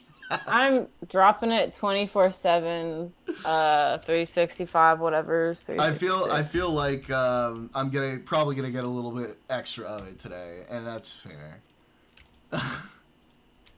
Only if it's a consensual. Well. Obvi. Yeah. Hey, I told you, I am locked in. I am behaving. No one's gonna make me slip tonight. I know. Monks manifest. Wait, don't do anything. Take me home, and thou shalt glow blessed. Ooh. Ooh. Oh, that sounds nice, but we're not on Chaos Crew. Too bad. Be like. Yeah, let's figure out its intentions, the deep stuff. What up, Gringo? Oh, what? Who is that? Who am I sucking off? I feel like the fire thing was protecting us from accessing this, and this thing is bad. So maybe we should throw it in the fire. But also you should do 8 first, I guess. Throw it in the fire! 8? Wait. You can scroll down, you know. Oh! Yeah. Okay, you're right. Okay. Yeah. Insight. Ooh, I got a better insight, yeah. What's the line from come on, Forrest Whitaker? Who does he play again? Woohoo!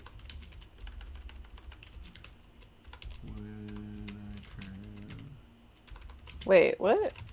He plays Saw Gerrera, right. Okay. This could be a good relationship. It says I only need 2 more followers, but then when I look left, it says I have 7 followers. Refresh your instead page. of 8. Okay. I don't know if that would mess everything up. Oh, that was the line. That was the line. Lies, deceptions. Oh, cool. Okay. It worked. Thank you. You're welcome. I mean, gracias. De nada. She looks so confused. Are you a ghost? What happened to you? I could barely hold my laughter. What did you do to me? Wait. Who needs a two-state solution with such a beautiful little family like that one? I hate every single fucking one of Do them. it, examine.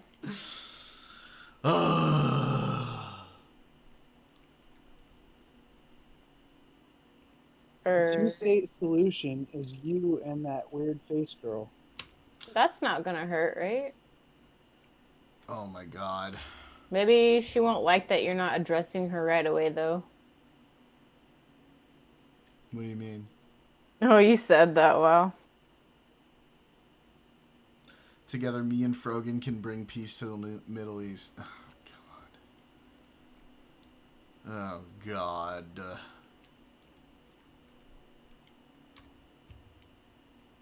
Frogan? Frogan is the person that emote is based off of. She is somebody who, on October 7th, as the attacks were still happening, was, like, essentially cheering them on. Oh, wow. Yeah, she's a piece of shit. That sounds familiar, Dan Harmon. How dare you? Terrible at names. Might as well try it. Wait. Llama on... Llama! Wait, I need to unmute him. Oh, you scared the shit. Llama! Hey. What? Was just drunk, finished Lord of the Rings, Return of the King. Nice! Except for like the fourth part. The end of that movie always makes me cry. It's a fellow god.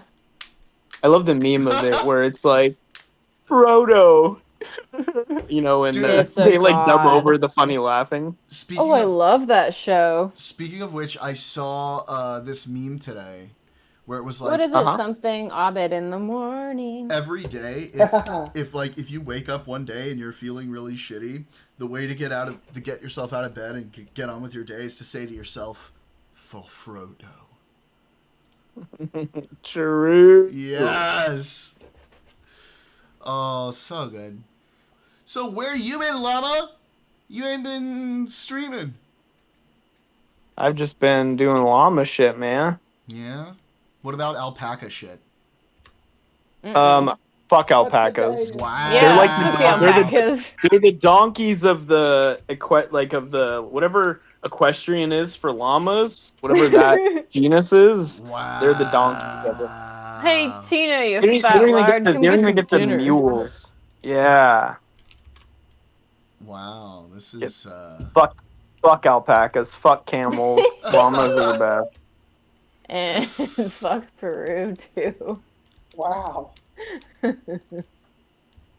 Based in Argentina. blue pill. I missed the chance to go to Peru. That was tragic. There's no fuck Argentina. It's just fuck the Jews. Fuck the Jews. Oh no. Fuck them all. Just joking. Fuck them all with their little hats. Nobody likes those little hats. Fuck your mom too. I am just a Israel simp, just to piss off the fringe. Just to piss off the fringe Palestinian supporter people. And your ex-best friend. Whatever brings cosmic on us. Cosmic injustices. Cosmic justice to us all. That Greybeard was Llama all along. It was me. That's why I've been gone for 4 days. It was me. It was me. Yes. I joined into the VC as that account, turn on my camera. 9 viewers. Good grief. Hello. Let's go.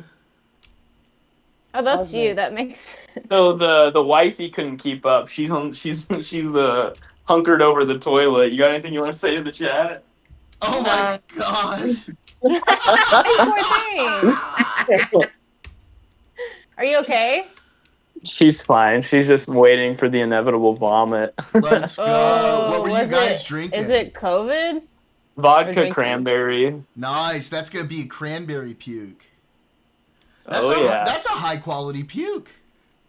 That's a high quality puke. It was Tito's. Yeah. You know. Tito's and cranberry? That'll taste almost as nice coming up as it does going down.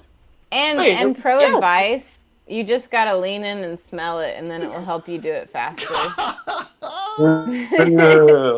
Or you could be you could just like I'm shove just your telling you. fingers in deeper into your mouth. I It helps too. I fucking do the finger, bro. Like I pull the trigger. That's what I do. I just go for it. I make no bones about it. I'm like, I might as well fucking fist my throat and make it happen. Put a finger in it. Get it over with. You'd like that, wouldn't you, Aurora? Jesus. I would like to shove my fingers in your bald face. God damn it. I'm just teasing. Yo, Jordan, the exponential growth on the beard is crazy, by the way. Are your beards growing out? It's getting pretty big. Pretty big. Gringo has got spam in his chat. There's spam. Spam. Oh no. You gotta hop to it on it. In the chat. Yes. Oh, let Wait, me make you. You wanna Llama, be popular? Llama, have you followed Gringo yet?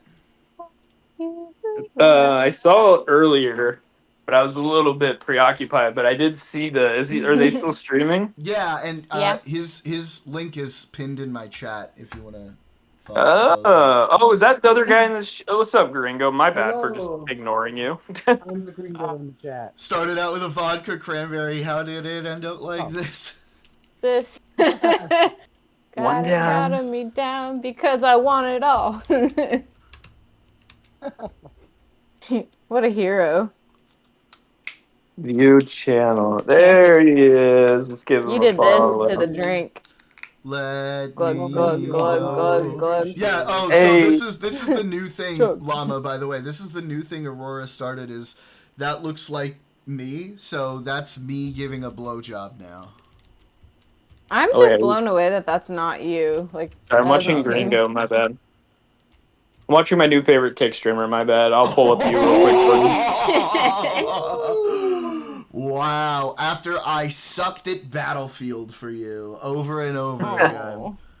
I have a 3.6 KD. That as soon as I stop playing with you, it's crazy. Fuck off.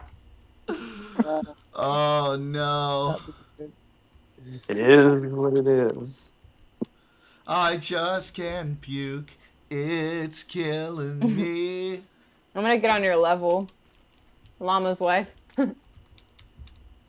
Yeah, she's going through it real quick. I'm gonna wash my hair. I'm gonna mute up. I'll be right back as I go down. You can hold her computer. hair if she has enough of it. She does not have a butch cut. But she has it all braided right now. So she's good. Perfect. Just grab that thing up or those things up. Yeah. All right, I'll be right back, everyone. Perfect. Take care. Nice fun. I have the sympathy and maybe some empathy too for that. Ooh. Apparently there's a Harper stash here. I don't know how to get to you. I teleported. Oh, okay. Oh, I have a teleportation arrow. Well, just go to your map. Click Underdark Grimforge. There it is. That's nice. And then you go like... But I'm actually coming back up. I really am curious to know, like, what will be the first stream that I don't delete on here. I think That'll be fun. This one has been pretty good. Maybe. I guess I'm looking at the screen and I see the delay and the blurry and I'm like, that's okay. I can't be it. It's just early for you. It's not the vibe. No, it won't be okay. I have a touch of perfectionism. Okay. It doesn't look like it right now, but I do. So I interviewed someone recently and it was going so well, and then the guy, like, my boss asked him, you know, what's your weakness? And he was like, oh, I'm just a perfectionist. I've literally Come said on. that in interviews before, okay? And I have a good heart, okay? See, So whenever they ask me what my weakness is, I say, I'm just too fucking awesome at everything that I make everybody else feel inadequate. I think you should have, expanded? I actually kind of put it in different words for him. I was like, so what you're telling me is that you fail to meet deadlines. Oh, I'm sorry, you neighbor focus on Rudy. little details. That sucks, buddy. Was You not focused on correct. an interview today. What happened? Yeah, what happened, bud? Thank you. That is so lovely. Did you pop back in here? Just because you... Do you feel bad for me? I appreciate it. What, are you talking to Cosmic? I saw that view. Wobbledy, wobbledy, Froze wobbledy. on the first question. Oh, doing the puggy. The boomer kind of looks like a character out of Twin Peaks or something. Look at that. Actually, it kind of does look like David Lynch. Is it, if anybody's seen any of that? Actually. Yeah. Who does? By the way, you know the boomer emoji. the giant is an actor who's also in Star Trek. It is a disease. Yeah. Okay. It started in childhood, I think. Okay. Definitely. Well, I will just go fuck myself then. Much appreciated. Oh, really? And are you gonna monetize that or what? No. What? I'm really curious, Neighbor Rooney. What was your first question? Oh, and let's jump on this boat, Aurora. She's giving me okay. sass tonight. Fuck. Wait, who? You. You think I'm giving you sass? Oh no. Okay. As if. I think you giving Neighbor Rooney a chicken dance would cheer him up. Yeah, if you paid for it. No, I said a couple seconds ago, I said the giant from Twin Peaks is an actor who's also in Star Trek. Oh, yeah, I didn't hear that. You know I would have replied to that. Yeah, I know. Wait, is the boat gone? Oh, did you leave me? Oh, my good griefersons. Okay, I did say you should go on the boat. Cut my life in two pieces. Did you just... This is my plastic fork. I thought she was listening to me. No! Oh, God. Wait, but you didn't check to see the occupancy of the boat before you left? I cannot check. Hey, we're in an apartment, not a house, okay? Guys, just remember that. Guys, look at my chat. Wait, Wingardium Leviosa. Look at what just happened in my chat. Oh, you got the shitty goddamn chicken dance. Thank you, Daniel. See. Oh, you paid the monies. Good job, Daniel. We need you around these parts. You're welcome to our stream anytime. Can you join the boat now? Don't rock the boat. Okay, yeah. Well, I have to do this A bit of chicken both. dance. Yes. All right. Same, actually. If I click one, is it going to take us both? Do you think so? It looks like it will, right? Aurora? Do you see me? Oh. Okay, board and... board and sail. Right? Yeah, so I clicked it, and then my ass is left behind. Yep. I don't understand. Yeah, I don't And then either. the boat's gone. No, because that was me telling you that we should board and sail, but I hadn't stepped on it yet. So come back and then we'll do it again. All right. So now that we know, so bad person. just don't watch my stream for a couple minutes. Mika, come here. Wait, I'm gonna go and look at it now. No, please don't do two of them. Mika, up. Wait, why are we not? Oh, I see. It's the tism. Oh, wait till it's completely done. Yeah, wait. Okay, I'll get on it. I'm on it. Ooh, how many points to make him do it a third time? Oh wait, I have to talk to them too. Oh God. I don't think we should get on this one. There's a different boat. 5,000? I don't have that many. I'll get on it. You want to wear the glasses for this, babes? Oh look, we're leaving you now. You probably won't be able. So we can't all go on the boat at the same time. All right, here we go. So how Lil Llama is a little back. I'm about to do a fucking chicken dance. How is your wifey? She's good. She's still leaned over the toilet, Lean but I to- brought her water, some Nice. ibuprofen, and clothes. You're a real one, yeah. Come back. Some clothes, yeah. Hang They still need on. to change, huh? Come back. Yeah, change. Yep. Excellent. Mm-hmm. Anyways. You can put her hand in a bucket of water. No, that's something else. Okay. I'm pretty sure that's what high schoolers. It's like a high school thing to sober up. Yeah. I don't It's all good though. Like crystal. What is that smacking noise? That was the sound that was look. coming from my house. No, I'm just kidding. Look, he's doing. What am I trying to do? You should. What do you guys have going on? Yo, I think I'm gonna stream and debate some retards on the politics server. I think that's what's. Yeah, just go for it. I think that's what's needed, boys and girls. Yes, we're here for you. I'll look at yours too. Is it? I should follow you. Is it the same name? Of course. Open in mod view. I can look at you in mod view. All right. Bye. See you, buddy. Oh, yes. We'll see y'all later. Have fun. Have fun. Why do I hear myself? I want to die. Oh, that's why I had the Twitch stream. Oh, yeah, I feel that. You ever hear yourself coming through your... It's not even embarrassed. I am. Out of curiosity, what is the clapping? I'm so confused. The chicken dance. Oh, fuck! I didn't get to see it. Let me go back and review the VOD. No, it's no! Still going. Stop! Stop! I see it. Hell yeah. It's his cheeks clapping. Yeah, she's looking away. Mika's so ashamed of her father. Jordan's doing the like butt cheeks clapping thing. No one knew he I had have an it. excellent video of you on our Instagram. Mika's like, God damn. Alright. Y'all have a good one. Goodbye. See you, buddy. You too. Goodbye.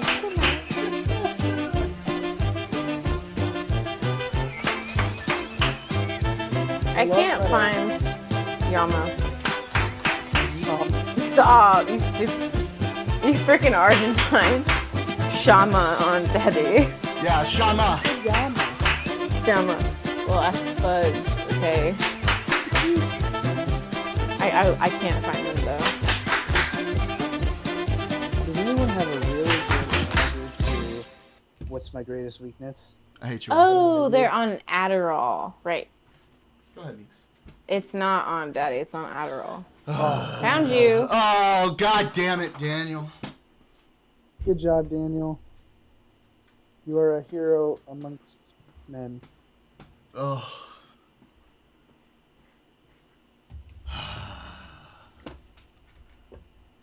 Okay, you're supposed to come back on the boat, though. Okay, coming back. I'm coming back in. Heck yes.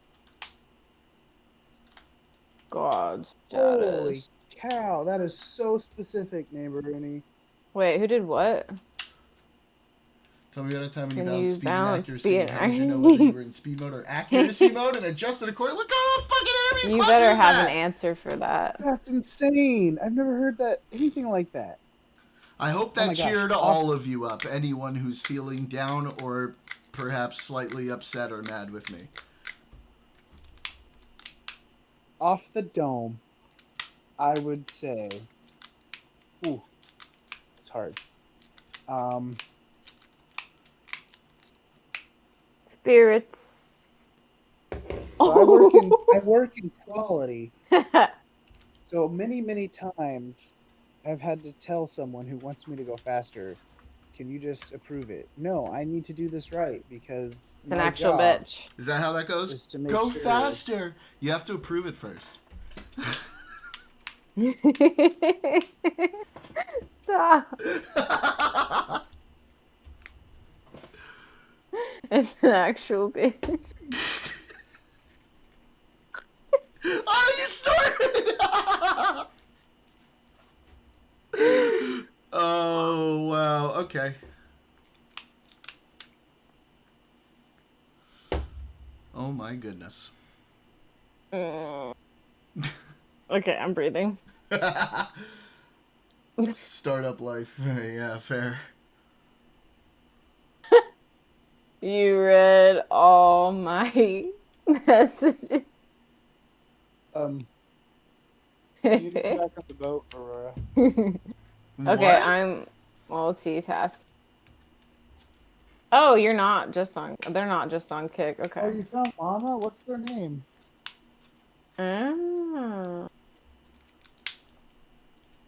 Waste. Wait, what Hi, happened? Good evening, I'm Dad.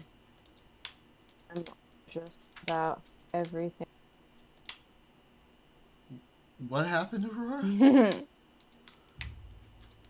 Oh, I'm talking to Llama on Addy, not Daddy. What is their username? I can't find them. Llama on Addy. I'm gonna get like blocked from all my sites. Why? What did you do? I just don't. I can't like keep track of like what is PC. Like I don't know what I can say on every platform. It's kind of terrifying. What did you say? I don't know. I didn't like cause any problems currently. I'm just like I'm a little nervous given my experience. Okay, you're fine. Kick is fine. Kick doesn't give a shit about shit. Kick is chill. Okay. Yeah. Well, I'm watching like 4 different streams, including my own at once. So that's fine. You do that. Okay, I'm actually back into the game now. I'm back. I really want to follow Llama on Addy. I need someone to tell me how it's spelled. It's actually Llama on Adderall. Yeah, on Kick it's Llama on Adderall. Yeah. There's a Get very it done, bun. There's someone who. Ooh, I see you doing that thing on my thing. Well, you know that's just for you. I figured. I want my own emojis. I figured too. you needed one. Yeah, for real, I did. In the moment. Well, it was my pleasure. But now I'm gonna have to do this. Oh. A little bit of this again. And then I'm gonna do some of this, because that makes sense. Wait, what? What is that one? What is that? And here's some David Lynch for you again. Rest his soul. Okay, I'm playing the game again. Oh, you guys left. That's cool.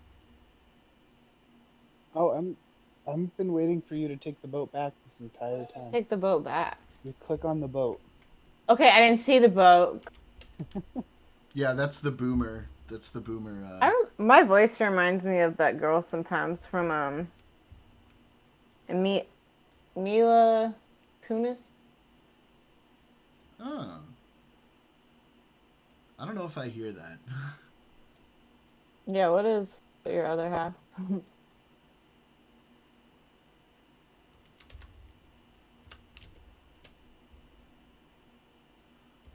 I wish I wasn't just a European mutt, but that's cool. I like Europe. Why? Why don't you wish? Why you have a problem? Boomer. Boomer is that emote that you used. But nah. It be.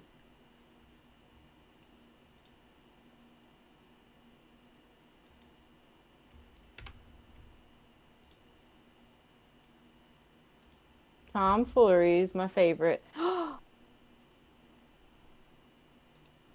So how do we both get on this boat? My stream is... Oh, never mind. What we gotta do is jump at the same time, but wait. Let me jump on the boat.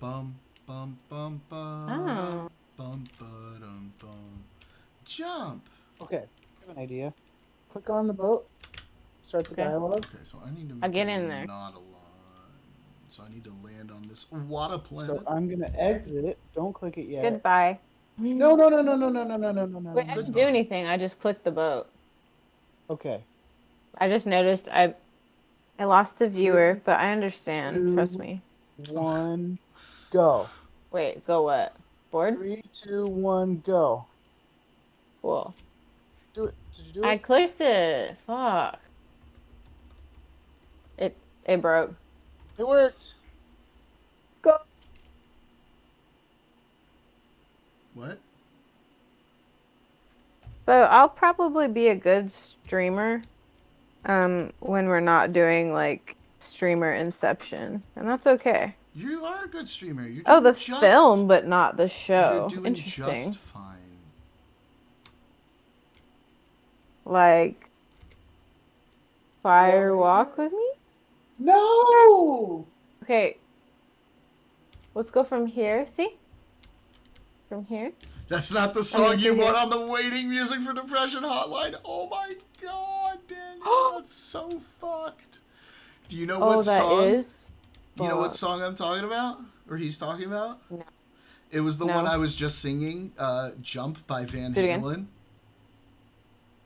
Sing it. Okay, it goes. Well, first it's got the riff. Bum bum bum bum bum ba-dum bum bum bum, and then it goes. Jump! Oh no. We've got to develop a safety plan. Are you near a ledge? Are you willing to back away from it? That's a girl. I like to hear that. Let's back away from the watery ledge. Yes. Ooh.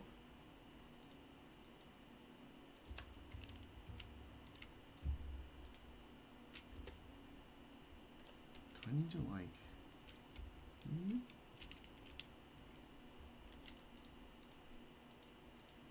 Where's the?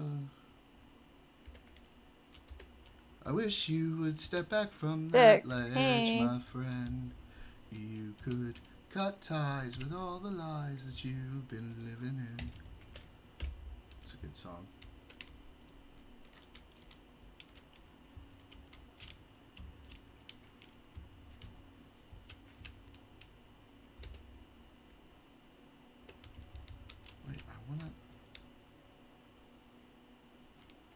Build menu. Okay. Z. Okay, here we go. L.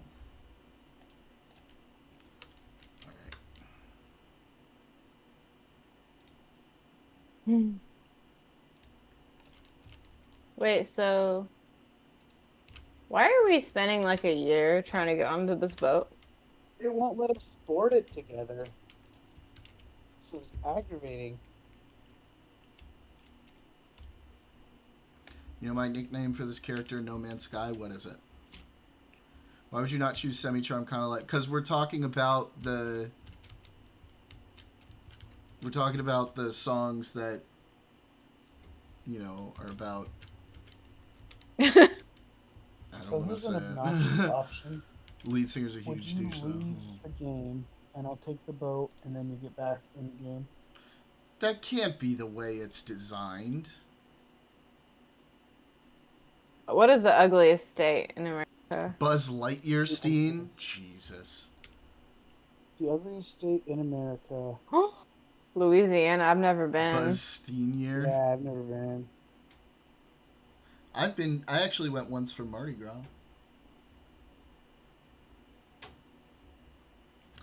Aurora, 6 viewers.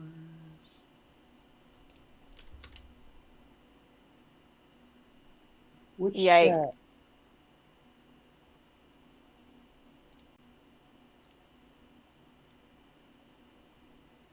Nice. Right before the band signed, he founded Third Eye Blind Inc. or something like that and made himself the sole owner and signed with the corporation he formed. Cut everyone else in the band out of the deal. Jeez.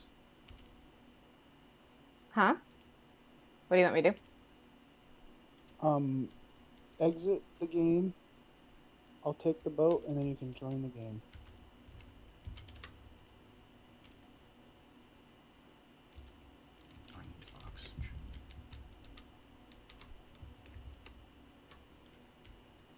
Okay, what do you want me to do? I was like multitasking.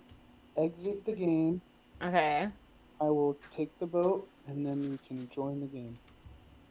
Oh, you should click main menu. No. Click main menu. Oh my god, Daniel. Okay. Oh, I love the Southwest.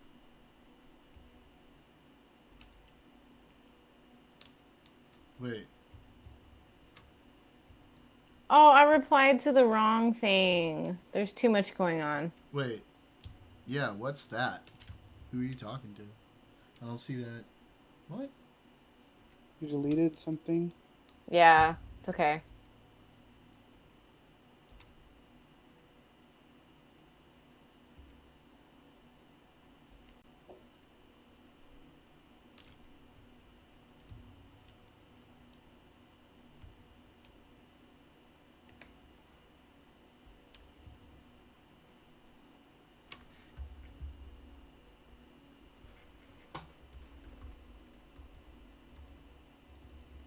Cosmic, you watched Firewalker, but not Twin Peaks? Man, you are missing out. Just saying.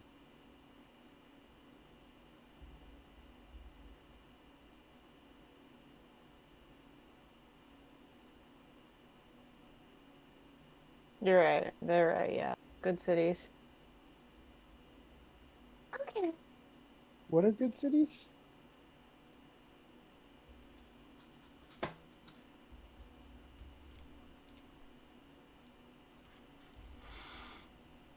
Which chat are you talking about good cities in? I'm learning how to multitask, but I was talking about llama on Adderall's chat. Hey, buddy boy. Is that Rover? That's Mama's baby. Hey, no shaking, remember? No shaking bacon. No. I invited you back. Lay down. Hey, buddy. Oh, give him a kiss. I'm gonna get his oxygen. Oh. He's the most gorgeous boy ever.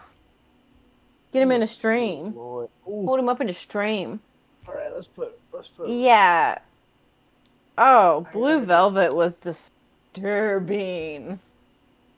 I gotta get. What was that line in Blue Velvet that was super messed up that we hated? There was a lot of things I hated. Like he was like mama or something or Mama just not like that. killed a man. He would like inhale something and get all weird and pulled like, my trigger, now he's dead. Mama, life had just begun. Yeah. But now I've gone and thrown it all. I'm impressed with my multitasking. Whoa, that was loud. Oh no. I screwed up my audio. Yeah, you're doing good. How many things are you doing right now? Why does it always come down to the Jews? Yeah, llama. Oh, that was stressful. Neighbor. You know what? I don't want to hear that. Yeah, if he's debating in politics server, that's gonna stress you out a little bit. No, I don't think he's trying to. No, not him. Neighbor Rudy, but there will be some wild people in politics. Interested. Or favorites like music. I'll find a gap in here somewhere. These two. Neighbor Rooney, I do quality assurance with ultrasound in aerospace. Oh, yeah, that makes sense. Dune. Which you haven't watched yet, I'm assuming. Yeah, I know. I'm going to. It's on my list. Let's watch it this weekend. So check something off. That's why I base my entire life on it. Keep in mind, it's not a great movie, but I like it because, you know, I love the books, and for a while it was the only thing that there was.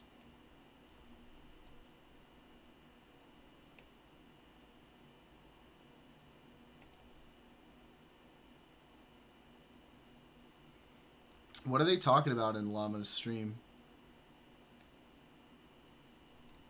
Trade? Globalization?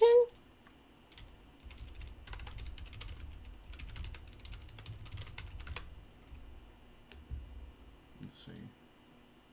Well, like I have a mixed take on the whole preservation of history. Like, yeah, I think it's important to preserve history, certain parts of history, but I'm not like super.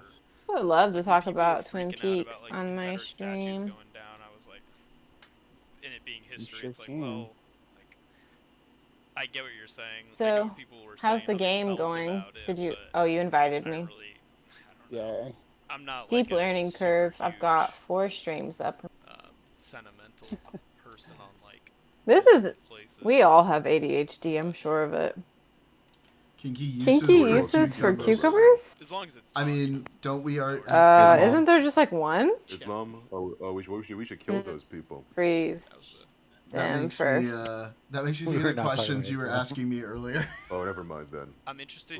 Oh, because you said something was your favorite. Yeah. Okay, music, well, that's a deep voice. Johnny Cash. Architecture and the. Johnny Cash, the Beatles. Oh. I don't need that. That's inappropriate. Bob Dylan. I like Michael Jackson. Pretty much. What is inappropriate? Okay, let's go. Killing. Let's go take Near's head to the Mushroom Man. No killing. They like the Beatles. Cash. Who are all these people?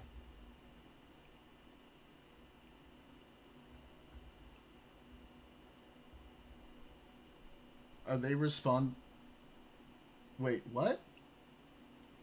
Is that what Llama is saying? Wow. They're being very thorough on their favorites. Oh, is he asking questions that you're asking in chat? Answering, yeah.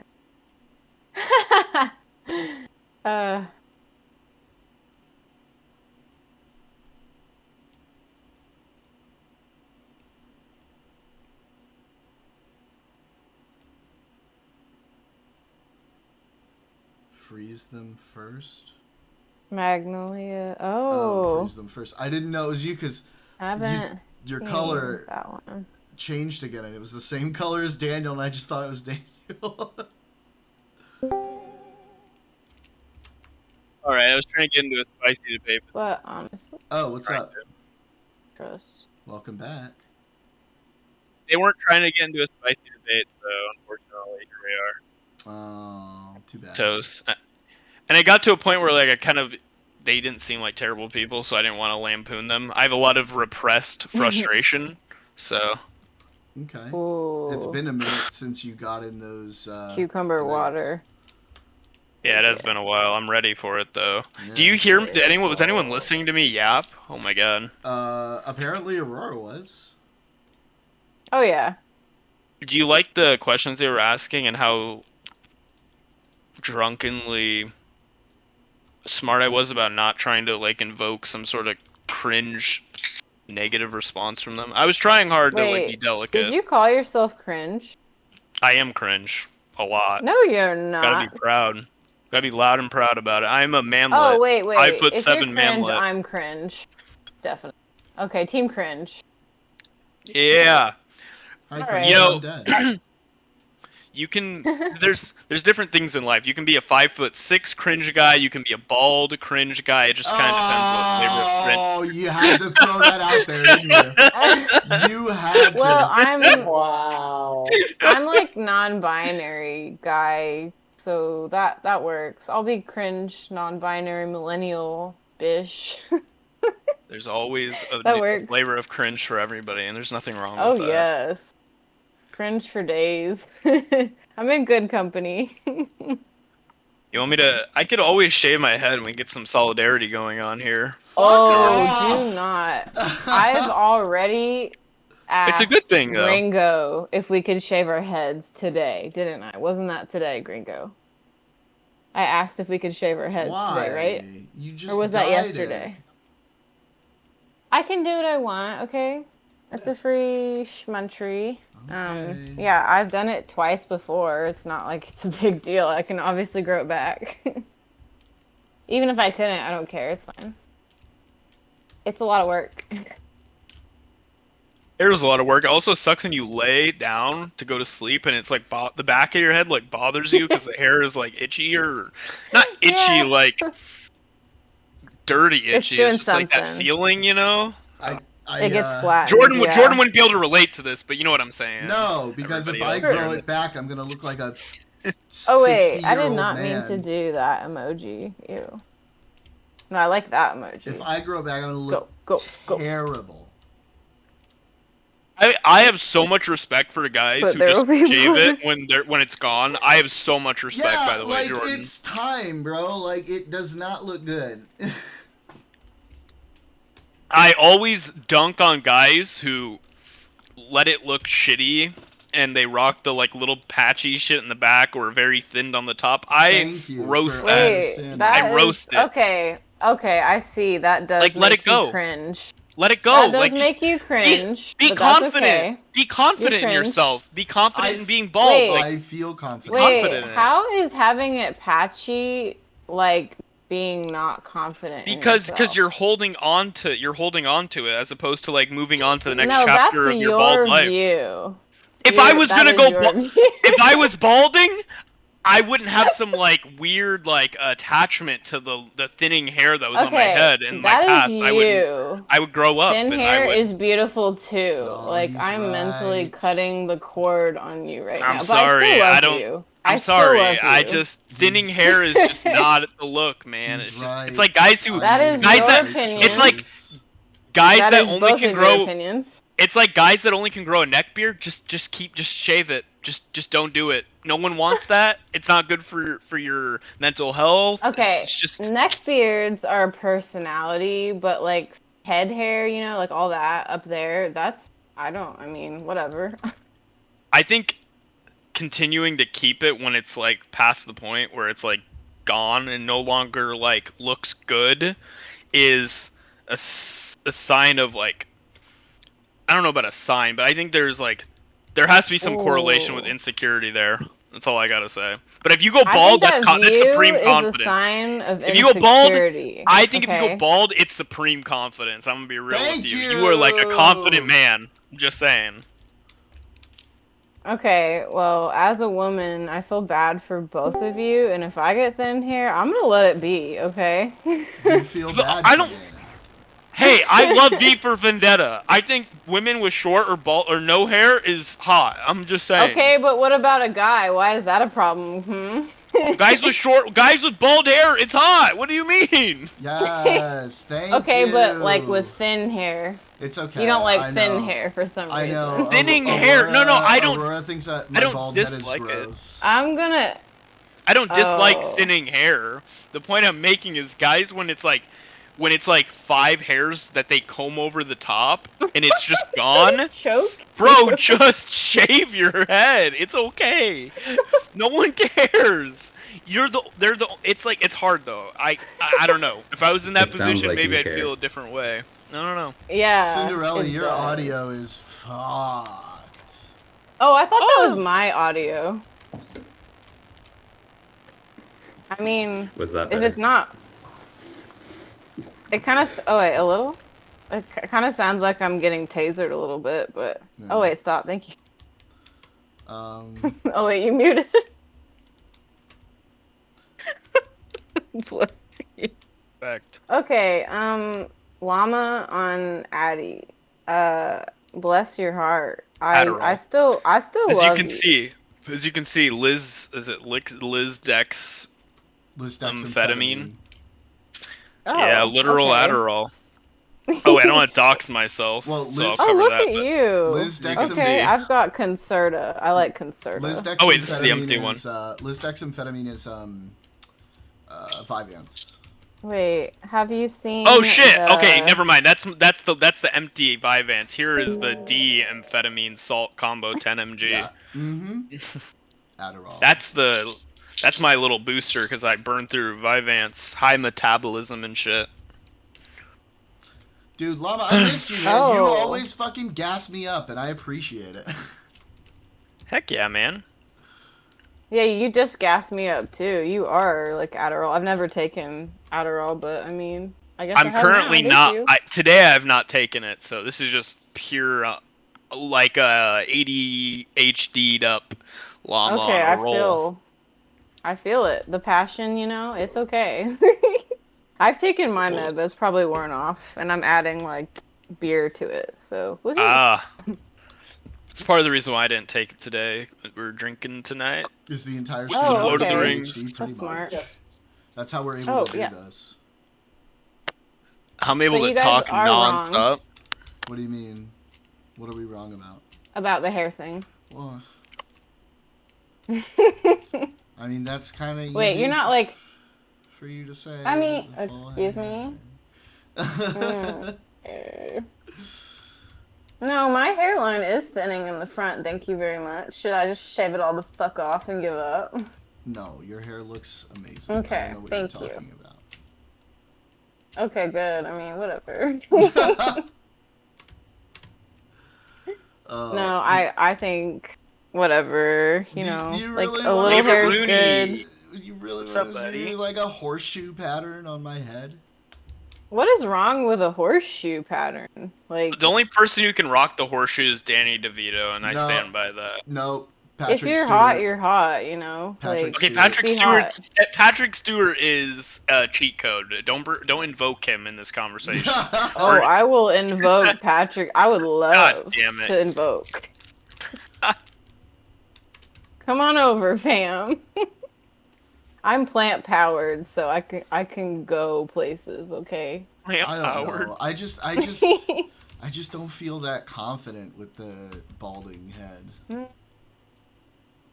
That's fair. You gotta feel good, you know. But also, it's people who crap talk, you know, the balding look that make it. You are just working on your lobbying on this one.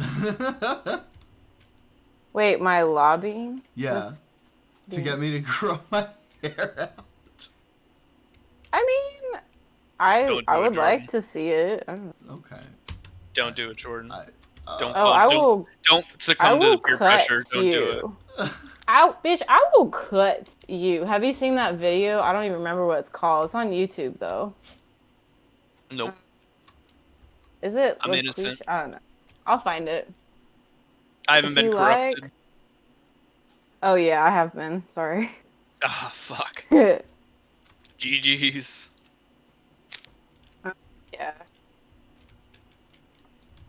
It's fun. Let's see. I will... No, it's Bonquiqui. I will cut you. Bonquiqui? Here we go.